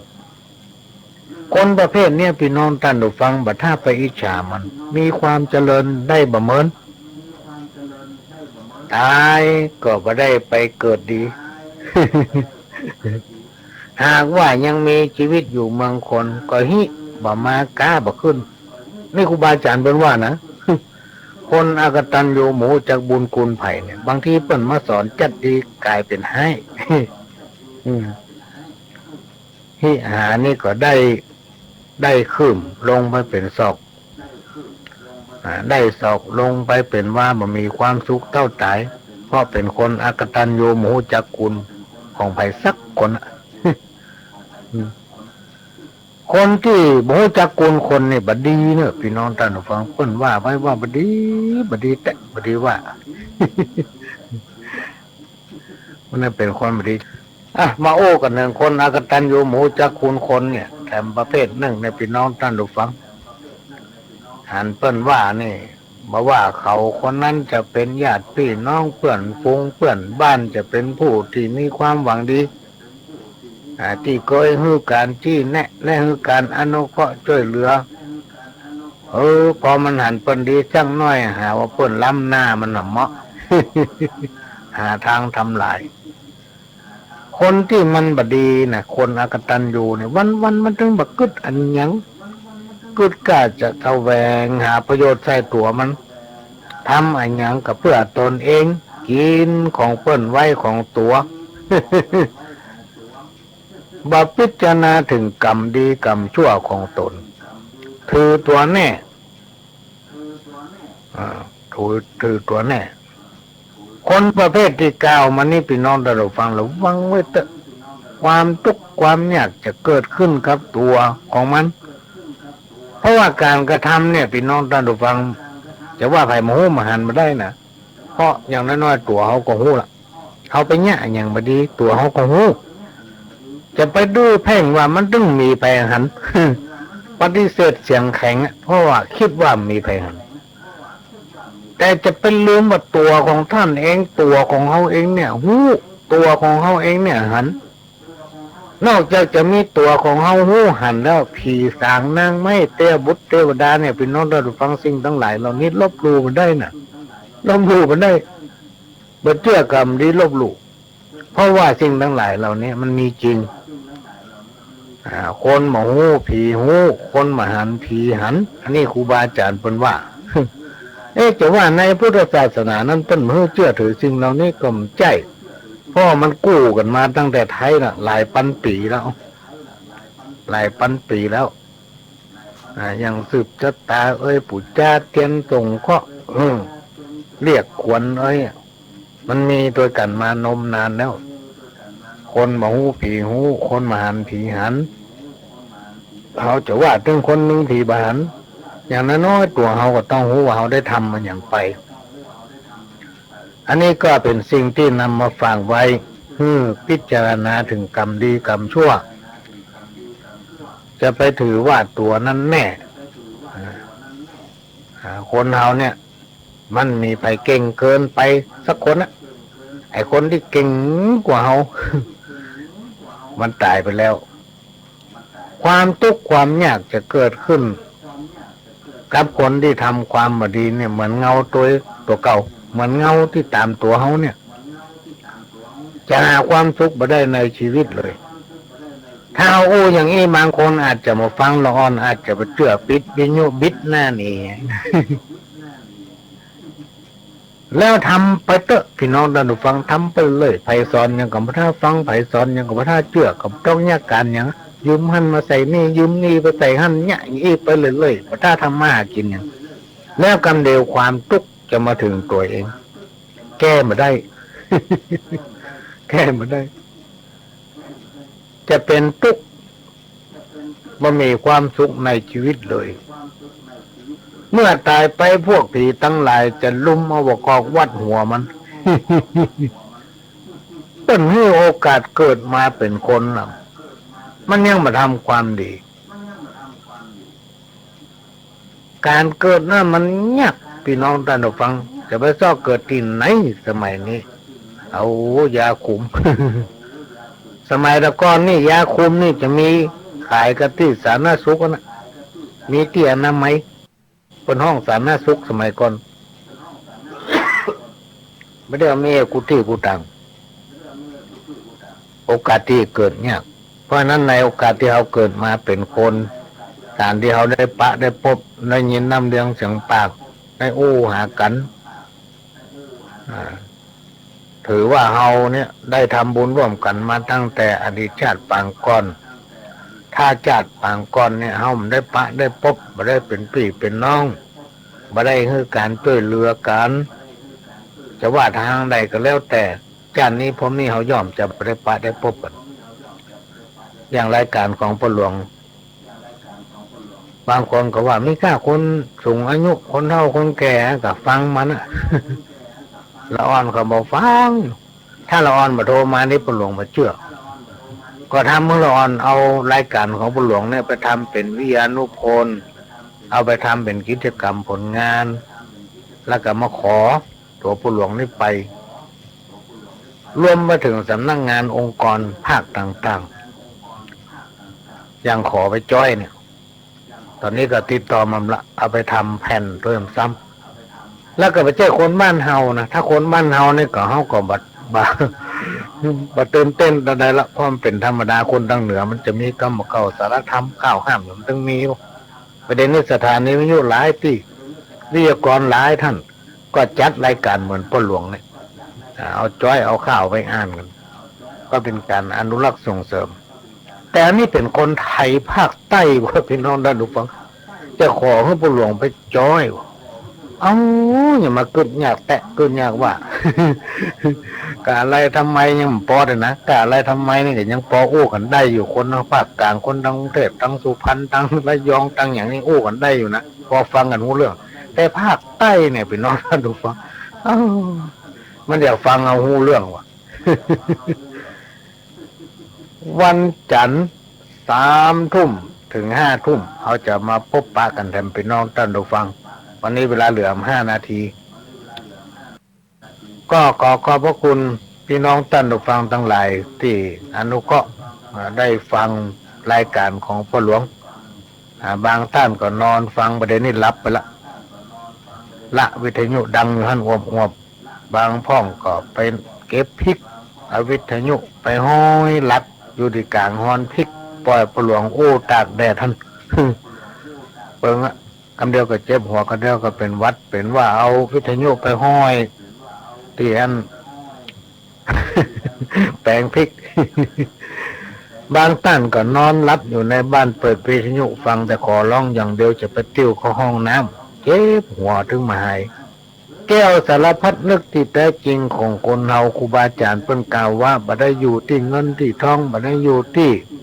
อย่างซักอย่างอยู่ที่จะการหู้จักใจความคิดความวิตกกังวลอันนั้นแหละพี่น้องท่านผู้ฟังทั้งหลายเป็นศัตรูตัวทำลายชีวิตของเราความวิตกกังวลนี่นะแต่เนี้ยยังก็กลัวจะไปทางใดก็กลัวนะ อดีตคือความฝันอนาคตคือความไม่แน่นอนบ่มีไผคนใดจะสร้างความเดือดร้อนให้กับตัวเฮานอกจากตัวของเฮาเองถ้าเฮาบาดทำน่ะความเดือดร้อนก็บ่เกิดเพราะว่ามันมีไผมาทำความเดือดร้อนให้เกิดกับตัวของเฮาคนที่คอยแต่จะเพ่งโทษว่าให้เปิ้นคนอื่นจูนปากแต่เปิ้นติ๊กโดยบ่พอตัวเก่า คนอย่างเงี้ยพี่น้องท่านผู้ฟังถ้าปะมันที่ไหนฮือเว้นจะไปใกล้มัน จะไปใกล้มัน ม คนที่คอยที่เพ่งโทษตัวเอง อันเนี้ยเป็นห้องว่าเป็นคนวอกคนฉลาดเป็นบัณฑิตเพราะมันเพ่งโทษตัวเก่าสิ่งไหนกูได้ทำไปมันบัดดีสิ่งไหนที่มันดีก็แนะนำคนอื่นทำไปตัวสิ่งไหนที่มันบัดดีวันพูกจะไปเนี่ยเด็ดขาดนะเพราะมันจะเสียค่าของความเกิดมาเป็นคนการเกิดมาเป็นคนอย่างที่ว่านะมันเนี่ยเมื่อเอาเกิดมาแล้วก็สั่งสมความดีงามไว้เพื่อลูกเพื่อหลานเพื่อลูกเพื่อเต้าจะได้อยู่เย็นเป็นสุขจะได้เป็นคนดีของสังคมชุมชนเป็นคนดีของบ้านของเมืองของประเทศชาติฟังก็มาฟังสาระกรรมเก่าใครมั่งใครมีหรือว่าใครร่ำใครรวยอย่าเป็นคนขี้ค้านอยากยากการหรือว่าใครทำงานจะไปนอนตื่นสายกรรมเก่าทำกรรมหนึ่งอันนี้เปิ้นเขียนส่งมาให้คนเรามนุษย์เกิดตายหาที่สบายที่ไหนมาได้มัจจุราชจักนำมาใกล้จักตายวันใดหมูเมื่อถึงข้าวกรรมมันมาส่งงูถึงเฮาทุกผู้นายคน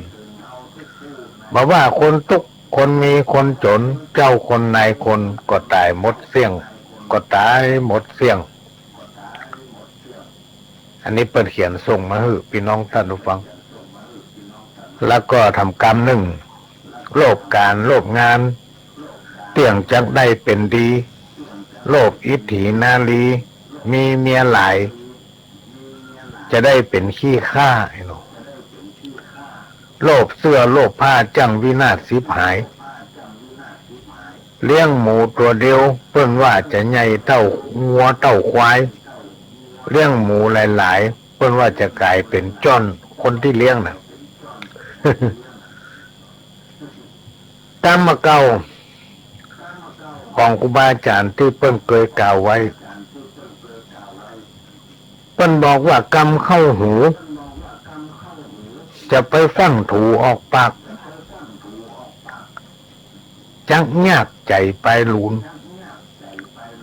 ได้ยินเพิ่นว่าอันอย่างมาจะไปฟังเอาไปอู้บางทีกรรมที่ได้ยินฟังจากคำปากของคนมานั้นมันอาจจะเป็นความจริงก็ได้เอาไปฟังเอาไปอู้เหตุก่อน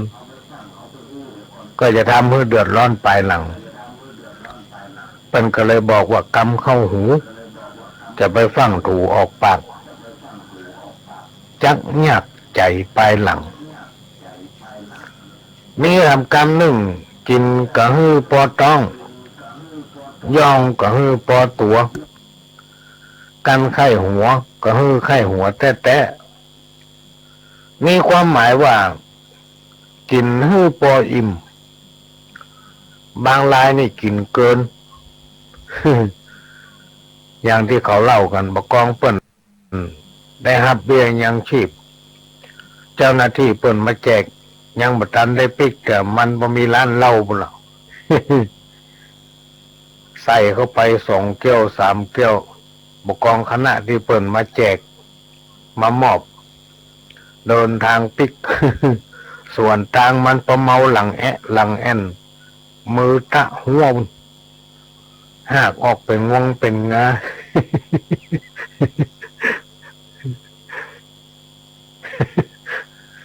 มันเป็นเรื่องจริงเนี่ยพี่น้องตาดูฟังที่เขาเล่าเขาโอ้กันมา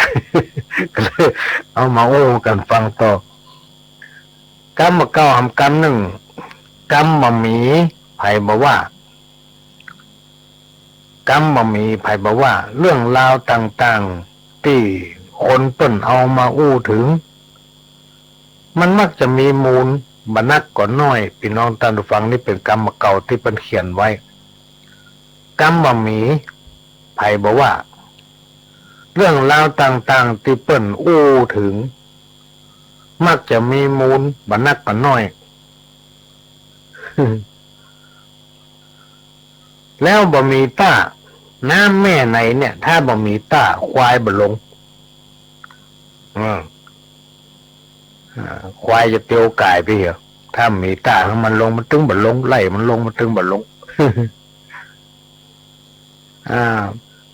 บ้านหลังใดที่บ่มีตรงบ่มีแหวงปูแป้นบ่ได้หรอกจำมาเก่าบ่มีเรื่องบ่มีเล่าก็มีไผอู้บ่มีไผเอามาเล่ามาจาโบราณว่า ถ้าเพิ่นเอามาอู้มาจาเนี่ย มันต้องมีมูล ถ้ามีมูลไผบ่ว่าหรอกท้องฟ้าเป่งลึงแดดวันค่ำฝนก็ถึงมาตกถ้ามันมามืดถ้ามันมืดฟ้าบดฝนกำเดียวก็ฝนตกล่ะถ้าฝนตกฟ้าก็ห้องลมก็มา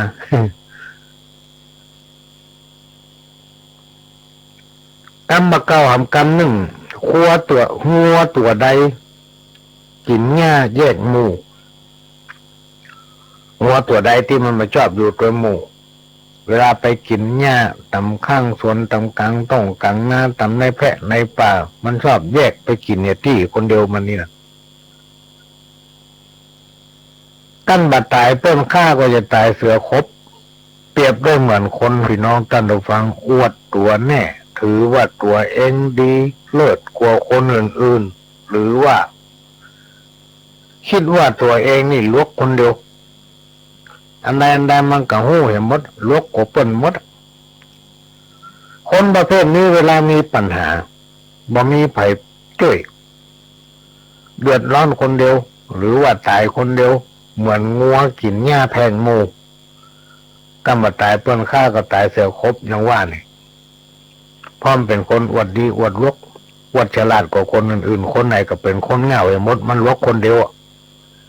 พอมันมีเรื่องมีราวไผ่ตึ้มใกล้มันสักคน กำบะเก้าหำกำหนึ่งเพื่อหูคิงน้ำปิงพอแห้งเพื่อหูคิงน้ำปิงพอแห้งเปรียบได้เหมือนคนเฮาก่อนที่จะเนี่ยจะทำอันอย่างลงไปบักกึดฮือดีก่อนบักกึดฮือดีก่อนเนี่ยไปแล้วสิ้นจะมาหูคิง เพื่อมาหูคิงก็สายไปแล้วแก้ไขบัตันละนี่กรรมเก่าเปิ้นว่าไว้เพื่อหูคิงน้ำปิงพอแห้งก่อนจะเนี่ยจะอย่างนี้บักกึดนะเพื่อมากึดได้นี่ก็สายไปละแก้ไขอย่างกบตันอันสินทานภาวนาอย่าเลยละอุตสาหะสืบสร้างทางสวรรค์นิสัยทรงคงนิพพานไม่นานคันเกษมสันแสนสุขสิ้นทุกภัยมนุษย์เราจะได้ดีเพราะใจสูงเพราะว่ามนุษย์เรานั้นมีจิตใจสูงเลิศกว่าฝูงเดรัจฉานคือกายวาจาใจคบไตงามพยายามฝึกฝนฮื้อตนดีติเตียนตนค้นหาพิษวินิจฉัยสำละใจฮื้อพองขุดกำจัดบาปทำแต่บุญพูนทวีฮื้อเกิดมีเลิศล้นจนตัวตายแม้นเนื้อหนังเราฝังเผาเปื่อยเน่าหมดเกียรติยศยังคงอยู่ไม่รู้หายคุณความดีคือชื่อเสียงที่เคียงกายแม้นตัวตายพวงประชาเฝ้าอะไรเอาความดีเป็นแกนกลางของชีวิตเอาความคิดเป็นเครื่องช่วยอำนวยผลเอาการงานเป็นกลไกภายในตนนี่แหละคนที่มีคุณค่าสมราคาอันนี้เป็นสุภาษิตเป็นคำคมที่เปิ้นเขียนมาให้หลายเดือนละพี่น้องท่านผู้ฟังก็เอามาพิมพ์ไว้ในคอมเนี่ย ถ้ามีโอกาสก็เอามาอ่านพอดีวันนี้อ่านดึกหน่อยบอกว่าคนที่เขียนมาฟังอยู่ก็ สุภาษิตคติเตือนใจตอนหนึ่งที่เฮาทั้งหลายควรจะนำมาเป็นข้อคิดประดับ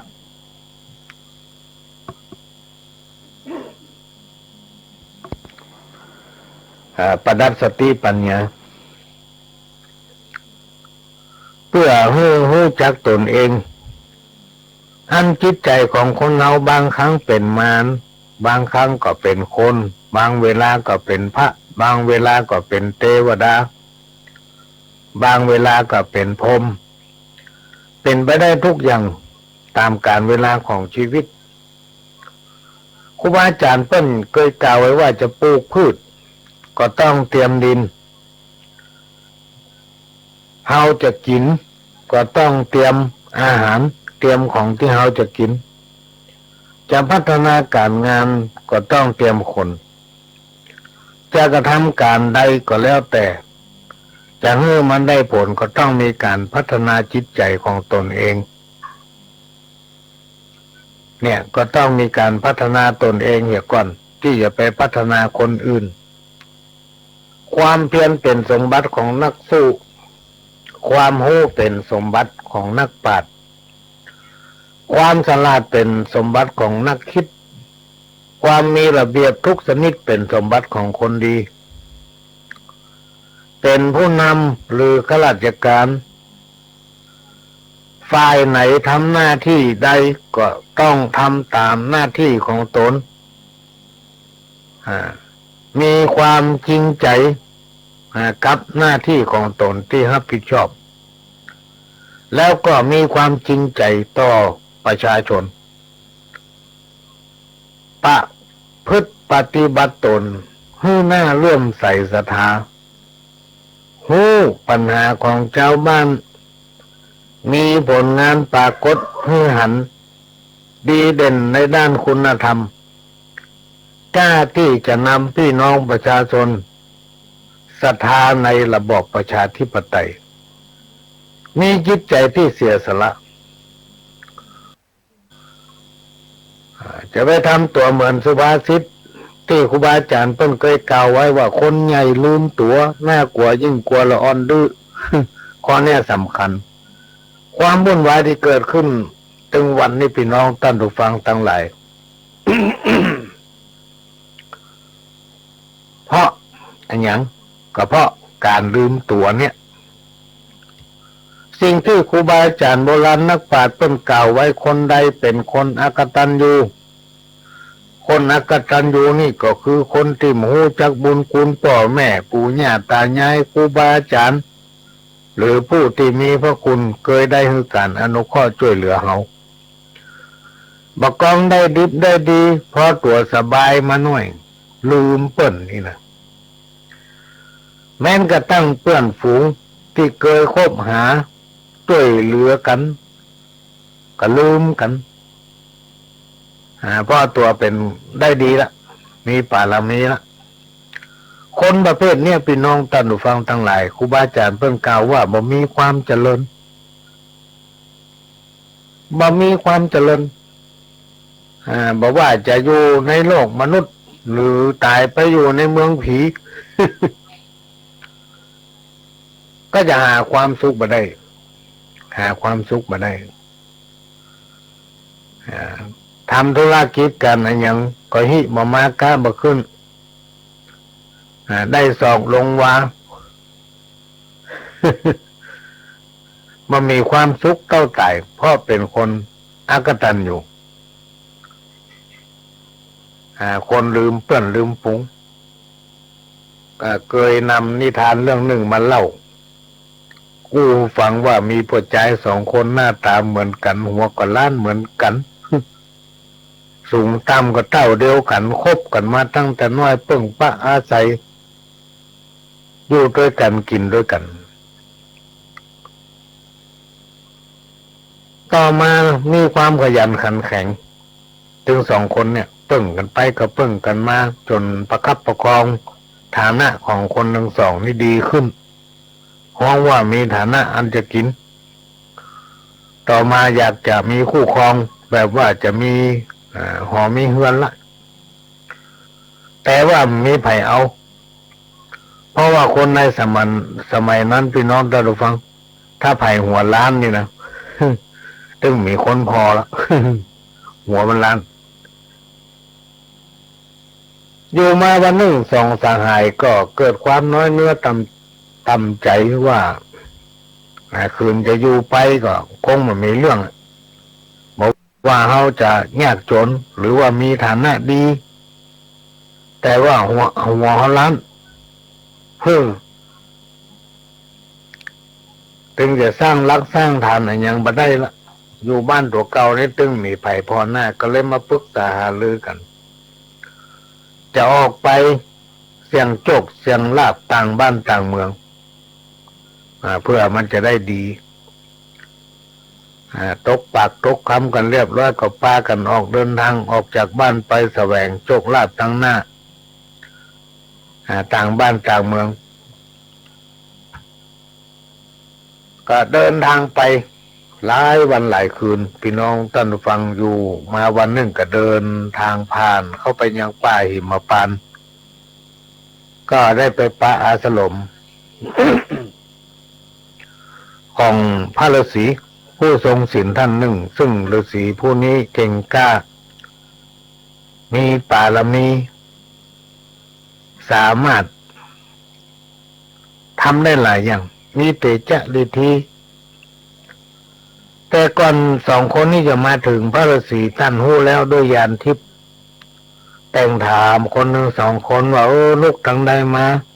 แล้วจะไปไหนกันสองสหายกันเล่าให้พระฤาษีฟังว่าข้าทั้งสองนั้นอยู่ไกล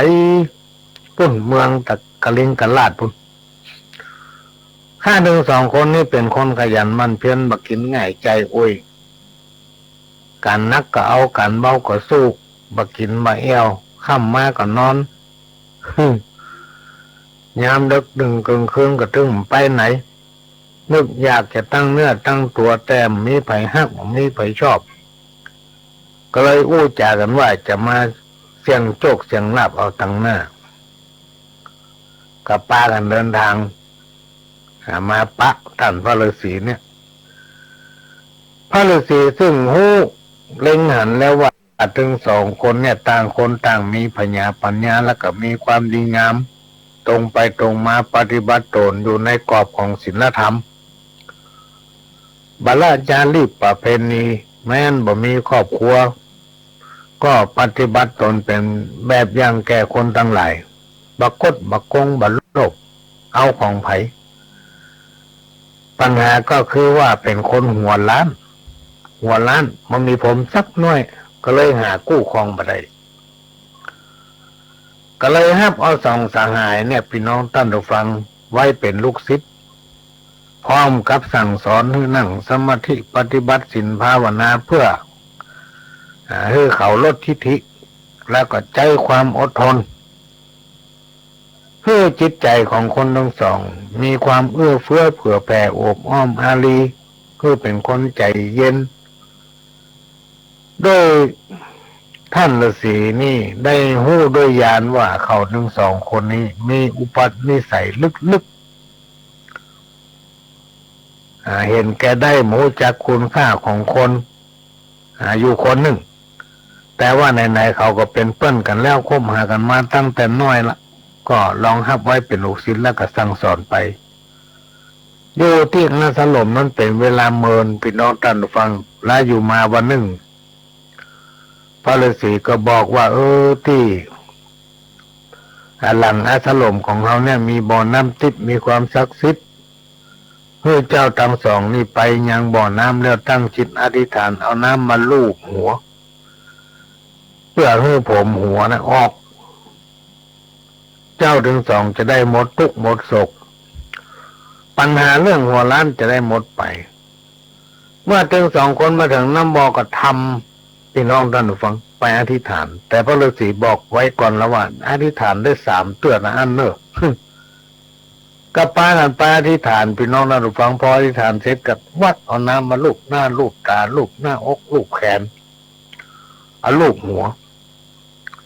ปรากฏว่าผม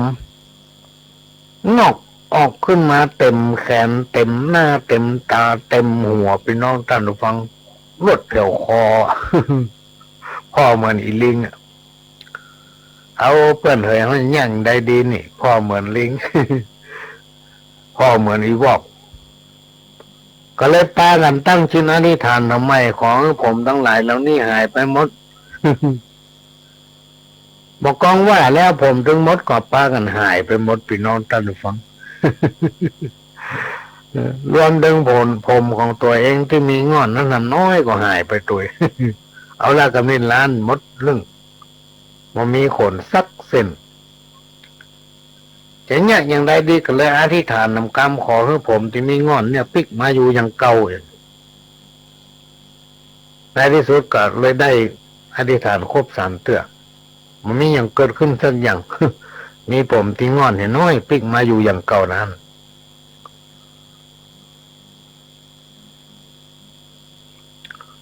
พระฤาษีก็เลยบอกว่าบุญของเขาทั้งสองนะมีเท่านี้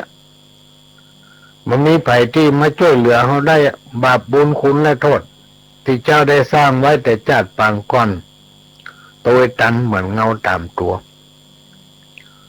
เอาอย่างนี้ก็แล้วกันเจ้าทั้งสองแยกกันเดินทางไปแสวงโชคลาภต่างหน้าเตอะแล้วแต่วาสนาชะตาว่าเจ้าทั้งสองนั่นของใครจะดีแล้วก็ฮึ่งฮักกันเนอะฮึ่งฮักกันช่วยเหลือกันถ้าไปได้ดิบได้ดีก็ไม่ลืมกันก็เลยสีหู้อยู่ด้วยญาณของตัวเก่าแล้วว่าสองสหายเนี่ยคนเนื้อจะต้องมีอันเป็นไปจากนั้นสองสหายก็เตรียมตัวแล้วก็ล่ำลาพระฤาษีต่างก็ออกเดินทางคนคนหนึ่งเดินไปทางเหนือคนคนหนึ่งเดินทางไปทางใต้ไอ้หมอที่เดินไปทางเหนือก็เดินไปแต่เหนือไปได้หลายวันพักไปเดินไปพักไป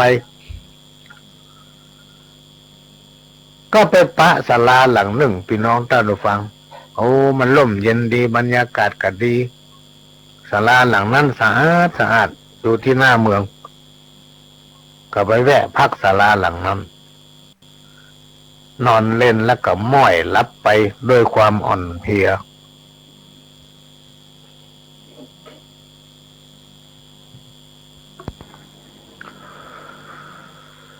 ขณะที่ตนเองรับไปนั้นต่อมาเป็นเวลาพบค่ำพอดียามตะวันลงแรง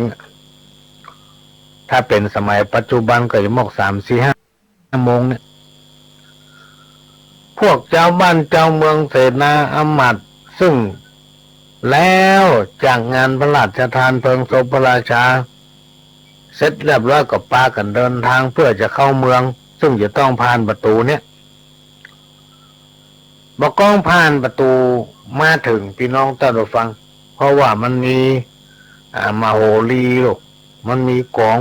เวลาเจ้าบ้านเจ้าเมืองเสนาอมาตย์จะตั้งยกทัพไปที่ไหนนี่ก็จะมีการตีกองน้ำหน้าตึ้งหรือตึ้งน้ำหน้าพอผ่านมาถึงใกล้ถึงศาลาพ่อชายคนหัวล้านที่นอนอยู่นั้นสะดุ้งตื่น ไผมาตีกองมาทางศาลาเขานี่ตึ้งการคนเดินมาพี่น้องท่านผู้ฟังนักหนาปาป้านแห่กันมาเสียงดังกึกก้องเมื่อเราเสนาอมาตย์ชาวบ้านชาวเมืองทั้งหลายเดินผ่านมาก็ได้พบหันปรากฏว่าพ่อชายคนเนี้ยมีรูปร่างหน้าตาเหมือนพระราชามีพิษตึงท่ายืนท่านั่ง หัวล้านเหมือนกันก็เลยร้องเอิ้นเป่าพวกชาวบ้านชาวเมืองทั้งหลายว่าประเดี๋ยวนี้เอามาปะพระราชาของเขาแล้วพระราชาของเขาพลิกมาแล้ว คนทั้งหลายก็ลังไหลป้ากันเข้ามาพอตั้งก็เป็นเสียงเดียวกันว่าคนคนนี้คือพระราชาของเขา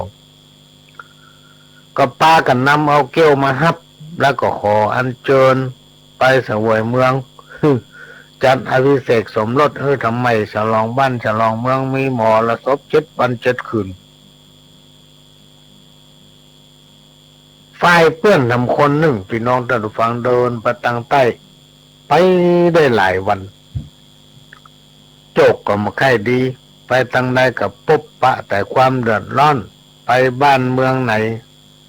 ก็บ่สงบทั้งเมือง ได้หู้ข่าวจากชาวบ้านชาวเมืองเปิ้นเล่ากันว่าเพื่อนทำคนหนึ่งของตนได้ครองบ้านครองเมือง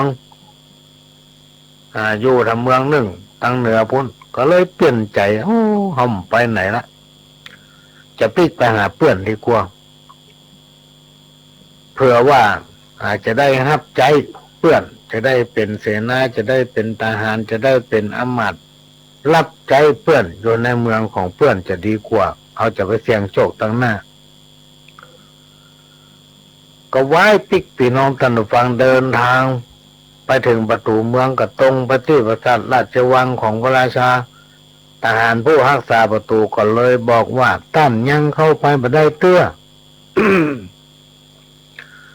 ข้าจะต้องไปรายงานให้พระราชาทรงทราบเสียก่อนเมื่อพระราชาทรงอนุญาตแล้วท่านก็เข้าไปสายคนนี้ก็บอกฟังนะถ้าพระราชาของเจ้าหันข้าเนี่ยเขาจะต้องเรียกข้าเข้าไปหาอย่างแน่นอนไม่ต้องไปรายงานละข้าจะไปหาเปิ้นคนเดียว เพราะข้าเป็นเพื่อนกับเปิ้นว่าแล้วก็ดันประตูเปิดประตูวิ่งฝ่าทหารเข้าไปที่ปราสาทที่พระราชาประทับอยู่จนได้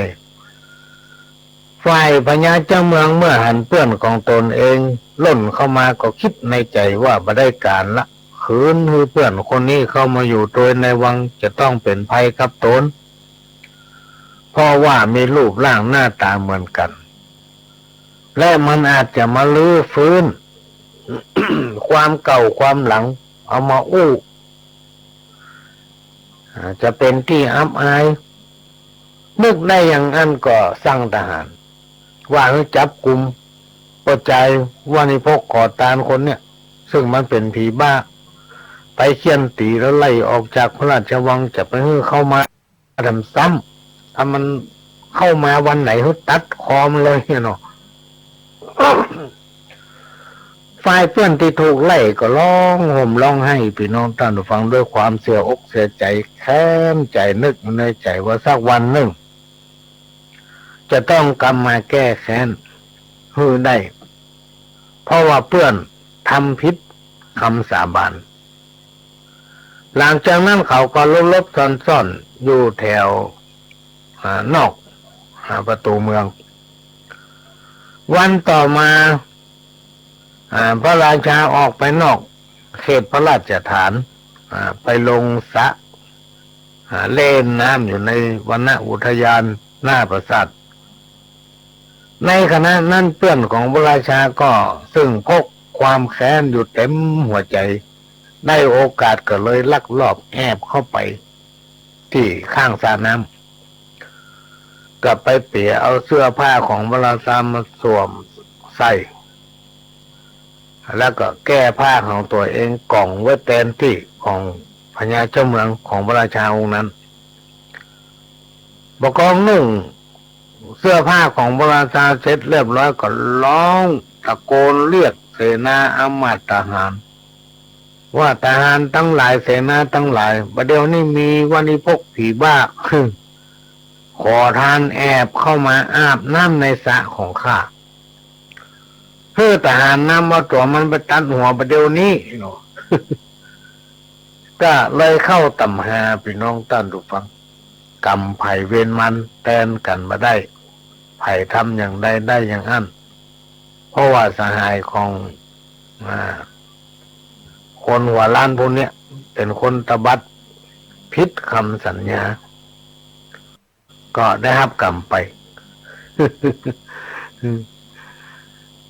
อันเนี้ยคนอากตันอยู่แม้นว่าจะได้ดีก็ได้มาเหมือนได้ดีมาเหมือนคนที่มีศีลมีธรรมบ่มีความละอายใจในการกระทำความชั่วคนเขาเนี่ยบอกว่าเขาจะเนี่ยอันหยังจะทำอันหยังคนมาหันผีหันพี่น้องท่านดูฟัง คนบอกหูผีหูผีบ่หูผีบ่หันแต่จิตใจของเขาเนี่ยหูตัวของเขาเนี่ยหู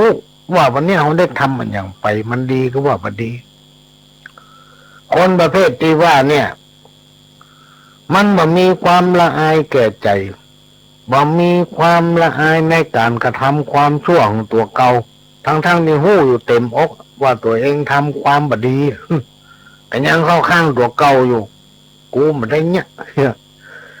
บักเก่งกลัวต่อบาปต่อกรรมกับคนที่ทำลายพระพุทธศาสนานี่แถมยังบ่พอยังคอยทำลายคนอื่นมุ่งหากำไรและก็ความสุขหรือว่าแสวงหาผลประโยชน์ของตนโดยใจเล่ห์เหลี่ยมกลอุบายค้าขายก็เอาเปรียบคนอื่นเป็นคนหันแก่กินหันแก่ได้คนประเภทนี้มีใกล้จะประสบแต่ความทุกข์อย่างมหันต์ในอนาคตอันใกล้ตายไปก็ได้ไปจดใจกรรมหลายร้อยหลายพันปีเรียกว่าไม่ได้เกิดคนบดีแต่ประเภทหนึ่งเป็นคนที่ชอบตำหนิคนอื่นชอบยุแย่ทำลายคนอื่นคอยแต่สิ่งดีสิ่งเด่นกันบ่มีความจริงใจกับไผหน้าเนื้อใจเสือภายนอกแต่งกายดูดีแต่ภายในสกปรกโสมมอาศัยอำนาจในหน้าที่ใจอิทธิพลในทางที่ผิดกดขี่ข่มเหงผู้น้อยซ้ำเป็นคนประจบสปมีสันดานหยาบปฏิบัติตามอำนาจหน้าที่ของตนเองแข่งแย่งชิงกันเป็นใหญ่ยกย่องคนรวยเหยียบย่ำคนจนหันพี่หันน้องตกทุกข์ได้ยากลำบากทำเมินเฉยแรงน้ำใจบ่ฮือการอนุเคราะห์ช่วยเหลือปลายบ่พออู้จาดูถูกเหยียดหยามคนประเภทเนี้ยพี่น้องท่านผู้ฟังทั้งหลายถ้าไผผู้ใดพบเห็นจะไปอยู่ใกล้มันเนอะ เหมือนกรรมโบราณที่เป็นว่าเว้นหมาคือปอศอกเว้นอีวอกคือปอว่าเว้นคนป่าลานี่คือไก่แสนยศจะไปอยู่ใกล้มันคนอกตัญญูหมูจักกูลคนแถมประเภทหนึ่งหันเปิ้นมาว่าอันหยังนี่นะเอามันก็ซ้ำได้ท่าได้หน้ามีก็จะว่าเฮ้ยเปิ้นขัวเปิ้นคนอื่นได้ดีขัวเปิ้นล้ำหน้าหาต่างทำลายคนหมูจักกูลคนประเภทนี้วันมันตึงบักกึดอย่างพี่น้องท่านผู้ฟังกึดหากาจะแสวงประโยชน์ใส่ตนเก่าทำอันหยังก็เพื่อตนเองกินของเปิ้นไว้ของตัวบัพิจารณาถึงกรรมดีกรรมชั่วของตนถือตัวแน่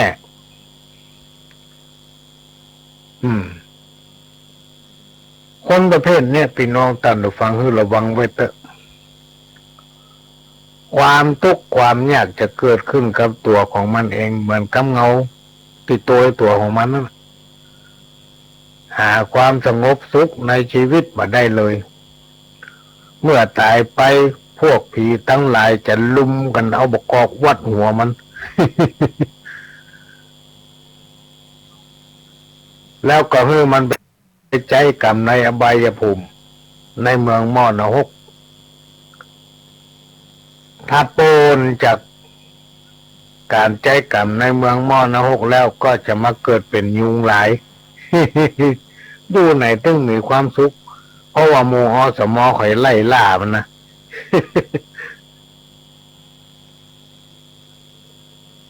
พระพุทธศาสนาคือศาสนาที่สอนให้คนมนุษย์เฮาฮู้จักประพฤติปฏิบัติตนในทางที่ดีในชีวิตประจำวัน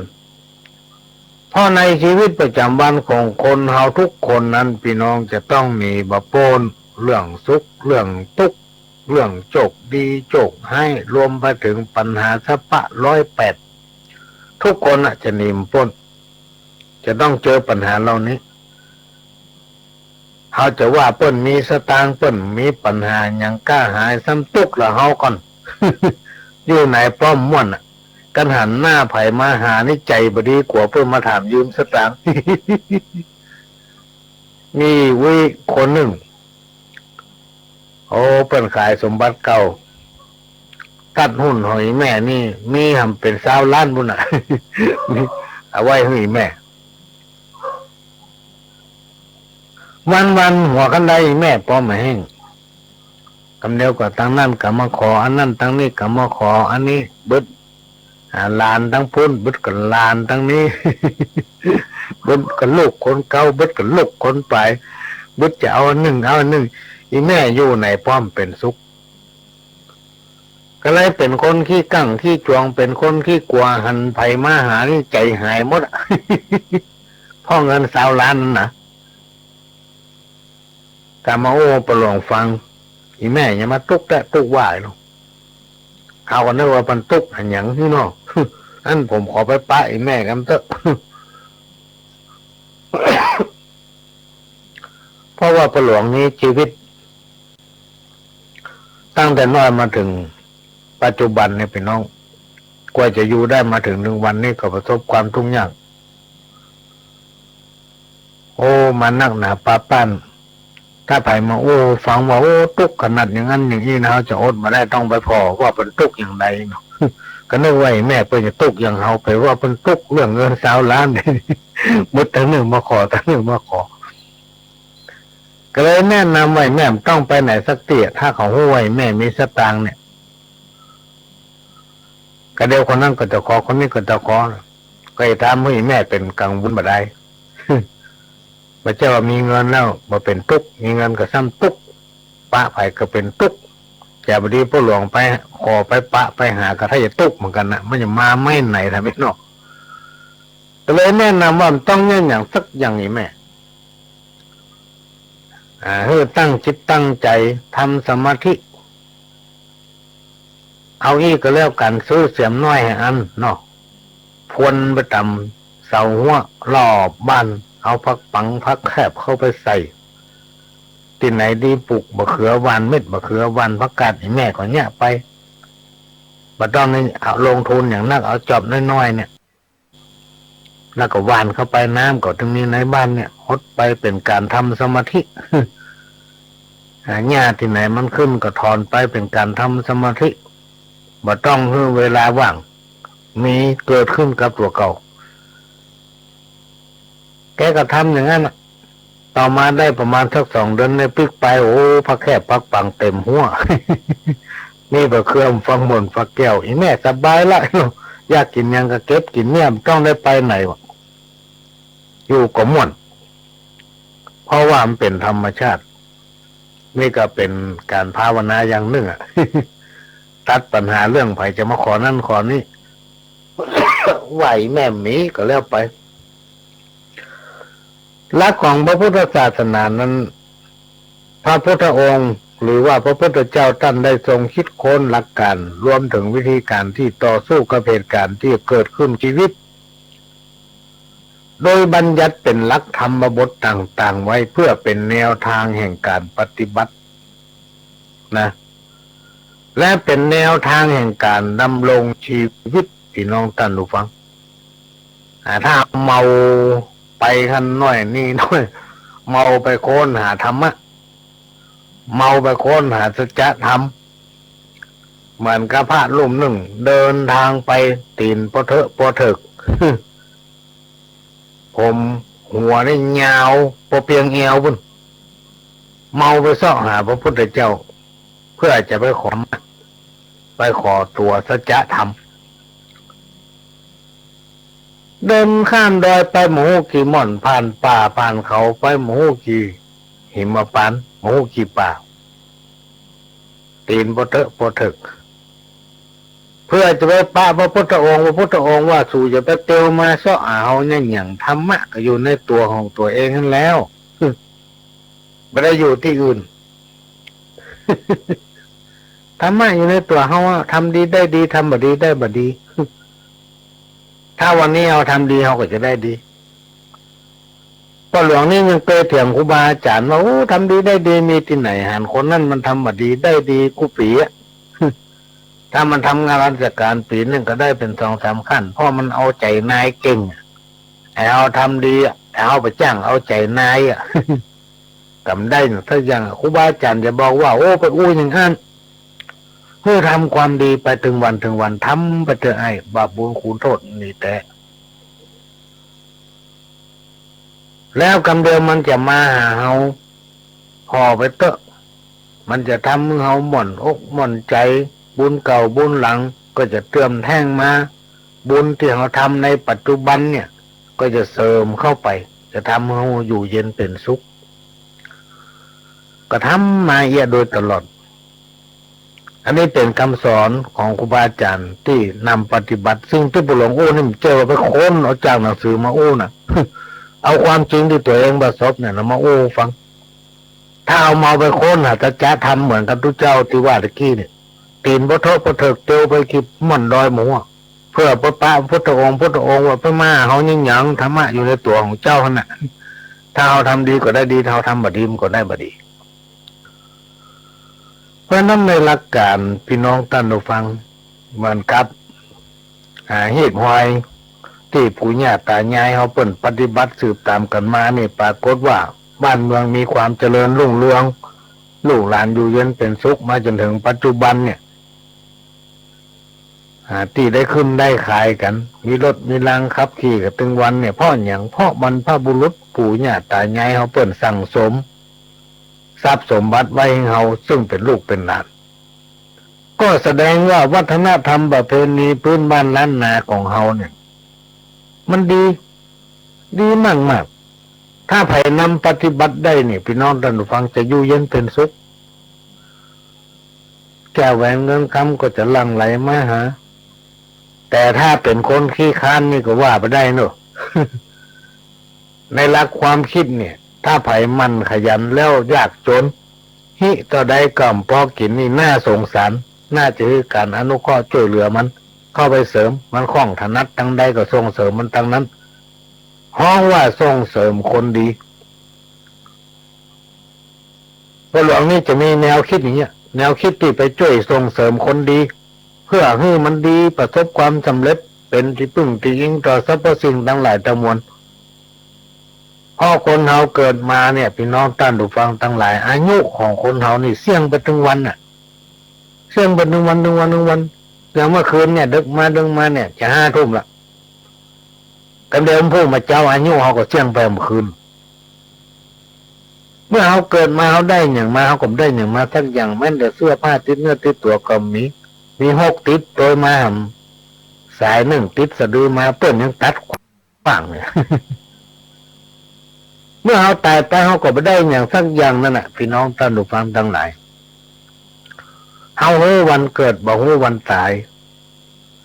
เขาบดีประมาทในตัวเองว่าเขายังหนุ่มอยู่บ่ตายเตื้อเขายังอายุปุหมกยี่อยู่บ่ตายเตื้อในปัจจุบันเนี่ยพี่น้องท่านผู้ฟังมันมีเหตุการณ์ที่กลับเปลี่ยนไปเนี่ยหลายอย่างหลายอันบางทีเป็นละอ่อนกำลังเรียนหนังสือบัดหน้าตายสักน้อยขี่รถไปตกหลุมหัวปักคิดลงหลุมบุด คอหักตายบางคนขี่รถไปถนนดีๆแอบจัดดีรถมาตั้งหลังมาเฉี่ยวชนตั้งหลังตกลงถนนหัวนอกพื้นตาย เขาหูวันเกิดแต่เขาหมูวันตายจะว่าอายุน้อยบัดตายเตื้อมันได้ถ้าถึงเวลามันมาเพราะฉะนั้นเราจะต้องหูคุณค่าของความเป็นคนถ้าไปทำดีก็ต้องส่งเสริมคนมันขยันคนนี้คนนี้ความจริงใจตั้งใจก็ต้องเข้าไปเสริมให้มันมีกำลังใจกระทำความดีการจะมองคนต้องมองถึง2 ทางมองตึงดีตึงบดีจะไปเหมาว่าเป็นบดีหมดเนี่ยอย่างกับบดี ท ทำอะไรอย่างกับบดีสักอย่างแล้วไผจะไปทำความดีคนดีก็บ่เกิดขึ้นในสังคมแต่ถ้ามันเป็นคนขี้ข้านแอวหยานวันนี้การทำงานอะไรอย่างอยู่กินถ้าก็เปิ้นจะมาจ่ายเบี้ยอย่างชีพ คนประเภทเนี้ยมันต้องมาให้การช่วยเหลืออย่างมันเพราะมันเป็นคนขี้ข้านคำสอนของครูบาอาจารย์นำคำหนึ่งพี่น้องท่านผู้ฟังที่นำมาฝากเมื่อคืนนี้ถ้าลูกดีก็มักจะอ้างว่าเป็นพ่อแม่ ถ้าลองลูกตัวเก่าแย่ก็ไปโทษครูบาอาจารย์ว่าพ่อบอกไว้ บาสั่งบาสอนก็เป็นลูกตัวแท้เนี่ยเรื่องนี้ก็เลยถือเป็นเรื่องธรรมดาที่เราทั้งหลายมักจะได้ยินคนปรารถนาลามกคือคนกำลังตกมรณะทั้งเป็นกรรมเก่าที่กล่าวไว้ว่าขอให้ทำตัวให้ดีวันละนิดละหน่อยคือการคิดเอาน้ำดีไล่น้ำเสียหรือว่าไล่น้ำเน่าบุคคลคนไหนมีจิตใจขี้อิจฉาเปิ้นคนอย่างนี้เปิ้นฮ้องว่าหาไฟมาเผาตัวเองคนที่มันชอบว่าเฮ้ยเปิ้นนี่พี่น้องท่านผู้ฟังทั้งหลายถ้าวันไหนมันบ่ได้ว่าอย่างเฮ้ยไปนี่มันกินบ่ได้นอนบ่หลับ ก็มันได้ว่าอย่าน้อยมันกินลำนอนหลับ เพราะเรื่องกรรมเนี่ยกรรมนี่มันต้องแตนกันมาได้เหมือนหลวงพ่อเจ้าคุณพระราชสิงหวรมุนีท่านได้แสดงไปเมื่อตะกี้นี้อย่างแม่อุ้ยที่อยู่หน้าวัดมาไปลักกินของกินลักกินจิ้น บางเว้ยก็ต้มจิ้นเอาจิ้นในส่วนที่เหลือไปล่อหมาใกล้ๆกับหม้อแกงพอน้ำเดือดเอาฮะ ทำให้หมาตัวนั้นได้รับบาดเจ็บแล้วก็ตายและได้ทำมาที่ชั่วโมงไม่เว้ยก็โดนน้ำแกงหดตัวเก่าตั้งแต่หัวลงถึงตัว บาปกรรมนี้มันตันกันเว้ยบาปบุญคุณโทษนั้นมันมีพี่น้องท่านผู้ฟังแล้วก็สามารถที่จะมีสิ่งใดสิ่งหนึ่งมาให้อภัยได้เขาจะแก้กรรมได้อย่างใดก็คือการทำความดีก็จะต้องทำความดีไปถึงวันพี่น้องท่านผู้ฟังเหมือนกับว่าเฮาลูกมาเจ้าเฮาเนี่ยการทำงานค่ำมาเฮามาอาบน้ำเหือใครขี้ฝุ่นขี้ดินมันก็ป้อตัวเก่ามาเฮาบ่ได้สำระล้างมันก็เฮาทำบุญเนี่ยการทำบุญบุญมันบ่ใช่ว่าจะมาเป็นก้อนบ่ใช่จะมาเร็วทันใจทำไปเรื่อยๆสั่งสมไปทีละน้อยที่มันมาดังใจนั้นพ่ออย่างพี่น้องท่านผู้ฟังเพราะว่าขณะที่เฮาไปทำบุญนั้นจิตใจเฮาบ่ตั้งมั่นเวลาเฮาดากินดาทานเนี่ยจิตใจเฮาบ่ตั้งมั่นสมัยก่อนนี่ปู่หลวงเคยนั่งอู้กับครูบาอาจารย์เพิ่นที่เป็นผู้รู้นะเพิ่นก็จะอู้ฟังว่าเวลาเฮาดาของกินของทานเนี่ยพี่น้องท่านผู้ฟังถ้าใจเฮาบัดตั้งเนี่ยจะไปเงียบ มันจะเงียบกินเข้าปลาอาหารอร่อยล้ำอย่างใดก็แล้วแต่จิตใจเฮาบัดตั้งมันเมื่อเฮาไปทานมันก็มีพละอานิสงส์นะมันมีพละอานิสงส์เมื่อก้าวนับ1 ถึง 10เนี่ยมันจะได้สัก2-3 มันยังบ่ขึ้น6ขึ้น7เลยเพราะฉะนั้นก่อนที่เราจะไปทำบุญอาจจะไปให้ทานที่ไหนก็แล้วแต่เราต้องทำจิตใจของเรานี่ให้ผ่องแผ้วแต่งดาทานนี่ก็ต้องทำจิตใจของตัวเองให้ดีนะบัดนี้คิดถึงอันนั้นคิดถึงอันนี้ขณะที่เราไปทำบุญก็เหมือนกันต้องมีสมาธิรวบรวมสติปัญญาของตนเองให้อยู่กับตัวแล้วอธิษฐานนะอธิษฐานมันถึงจะสำเร็จโดยบุญนั้นแล้วพี่น้องท่านผู้ฟังทั้งหลายปัจจุบันเนี่ยมันมักง่ายไปเจอเหมือนคนสมัยก่อนหรอกเอาง่ายว่า คนสมัยก่อนเวลาเพิ่นจะไปทำบุญอุทิศที่วัดนี่เพิ่นจะเตรียมไปครบหมดหาบเข้าวัดเป็นบะลุงบะลังบ่ว่าน้ำหยาดข้อตอกดอกไม้รวมไปถึงธรรมเทศนาเนี่ยสมัยก่อนนี้เพิ่นจะมีการเขียนใบลานโดยตัวเมืองภาษาเมืองเขาเนี่ยแล้วก็ไปยื่นยอดตานสมัยปัจจุบันนี่บัลล่ำเอาน้ำหยาดไปตัวลูกถ้าจะไปตานขันเข้าก็ดีตานปัจจัยหรือว่าถวายสังฆทานก็ดีไปซื้อเอาร้านสะดวกเนาะร้านขายสังฆทานก็ดีเซเว่นโนตักที่ไหนก็แล้วแต่ที่มันมีขายแล้วก็กำไปวัดเอาสตางค์ใส่ซองแนบเปียน้ำหยาดที่วัดนั่นแหละ สมัยก่อนครูบาอาจารย์มาบอกว่าเราจะทำอย่างนี้พี่น้องท่านผู้ฟังทั้งหลายของตามทั้งหลายบอกว่าจะเป็นน้ำที่เขาจะเอาไปญาติหรือว่าจะเอาไปตรวจเพื่ออุทิศส่วนบุญส่วนกุศลทั้งหลายไปหาสัมภเวสีก็ดีบรรพบุรุษก็ดีผีแต่เก่าเน่าเหมือนปู่ย่าตายายก็เลิกแต่เตรียมน้ำยาของตัวจากบ้านไปเอาไปตรวจที่วัดตั้งสมาธิหูดีกรรมบักเก่าวันนี้คนใดใครมั่งมีหรือว่าใครร่ำใครรวยอย่าขี้ค้านถ้าคนใดใครแยกการ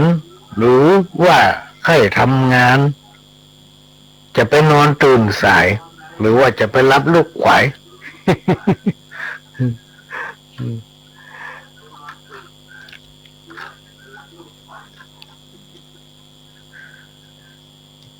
กรรมห้ามกรรมมาเก่าคนเฮามนุษย์เกิดแต่ตายหาที่สบายที่ไหนบ่ได้มัจจุราชกรรมจังนำมาใกล้จะตายวันใดบ่ฮู้เมื่อถึงข้าวกรรมมันมาส่งโยถึงเฮาทุกผู้นายคนบอกว่าคนทุกคนมีคนจนเจ้าคนนายคนก็ตายหมดเสี่ยงถึงจะเป็นเจ้าจ้างหรือมหาเศรษฐีชื่อเสียงบอดีไผ่บ่อวดอ้างชื่อเสียงเฮาดีถึงแม้นว่าจักตายกระด้างก็มีคนอวดอ้างยินดีอันนี้ก็เปรียบเปรยให้ว่าแม้นว่าจะมั่งมีเงินทองสมบัติพัฒฐานมากมายขนาดไหนถึงขั้นเป็นเศรษฐีแต่เป็นคนบัดดีพี่น้องท่านผู้ฟัง ไอ้คำว่าบัดดีนี่มันถึงมีหันสปักคนประเภทเนี้ยไปที่ไหนไปบ่ยินดีสอบสู้แต่ถ้าเขาเป็นคนดีมีคุณธรรมมีน้ำใจอบอ้อมอารีมีความจริงใจมีความชัดแม้นว่าเขาจะสิ้นอายุตายไปก็จะมีคนยกย่องสรรเสริญมดงามมักน้ำมันหมูสัตว์ตูมักใส่ต้นคนขี้โกรธมักเสียเข้าเสียของคนจ่องหองบ่มีเปื้อนคนบ่ลงบ่เลื่อนเปื้อนจังสลิดคนมีความผิดจังแปลงหน้าโศกเศร้าคนมักเล่าก็มักกินมักปลาเป็นอาหารแม่มารต้นมักส้มคนเท่าขี้จมลูกหลานจังคนขี้จิบ่มีเปื้อนป้องคนมักแต่งมักย่องบ่มีเงิน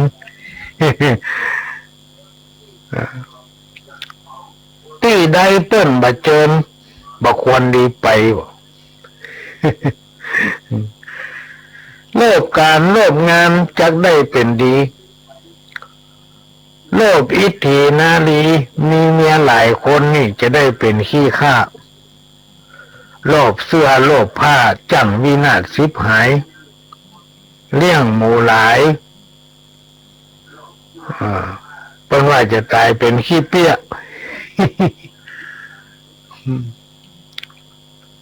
อันนี้ก็เป็นสาระที่นำมาเล่าสู่กันฟัง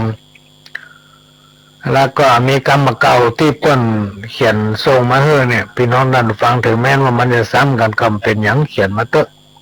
ตอนนี้ก็มีที่สถานีหลายฉบับไปหลวงก็ไม่ได้ไป ไม่ได้ไปยื่นสถานีเลย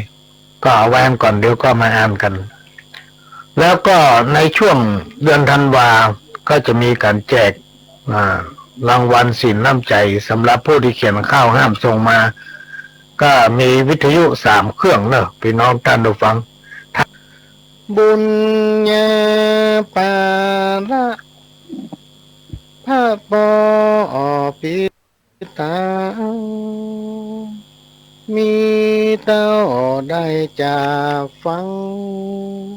เนอลูกเต้าบนตานโน้นเรือเนื้อหัวตังเก้าเป็นสัตว์บางเงาลมพัก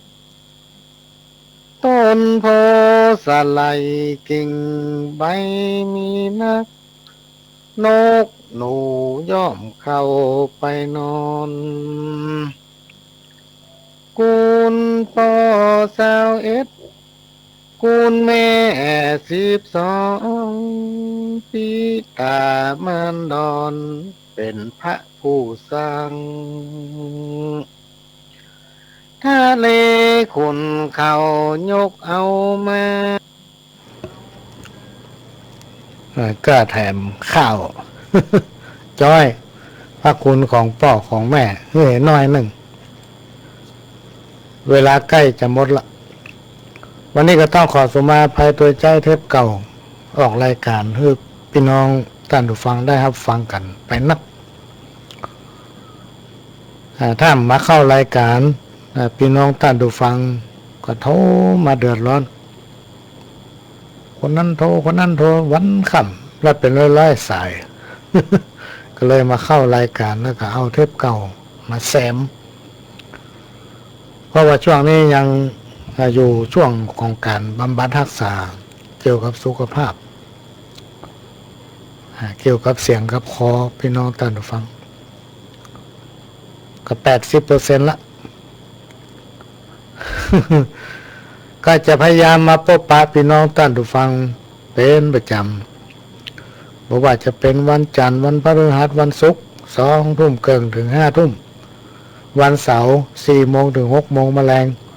วันอาทิตย์บ่ายโมงถึงบ่าย3จะพยายามมาปะพี่น้องท่านผู้ฟังมาเป็นคู่เป็นคีมกันก็ต้องขอกราบขอบพระคุณทุกคนทุกท่านที่ได้ติดตามรับฟังรายการของพ่อหลวงและให้กำลังใจมาโดยตลอดก็ขอทุกคนทุกท่านนั้นนอนรับฝันดีมีโชคมีใจเหมือนกันคู่คนพ้นจากโลคาพยาธิอุบัติภัยทั้งหลายสุขกายสุขใจมีลูกมีหลานก็อยู่ถ้อยฟังกรรมกินได้นอนหลับจากกระผมพ่อหลวงสว่างท่าหินจันทร์ขอสวัสดีครับ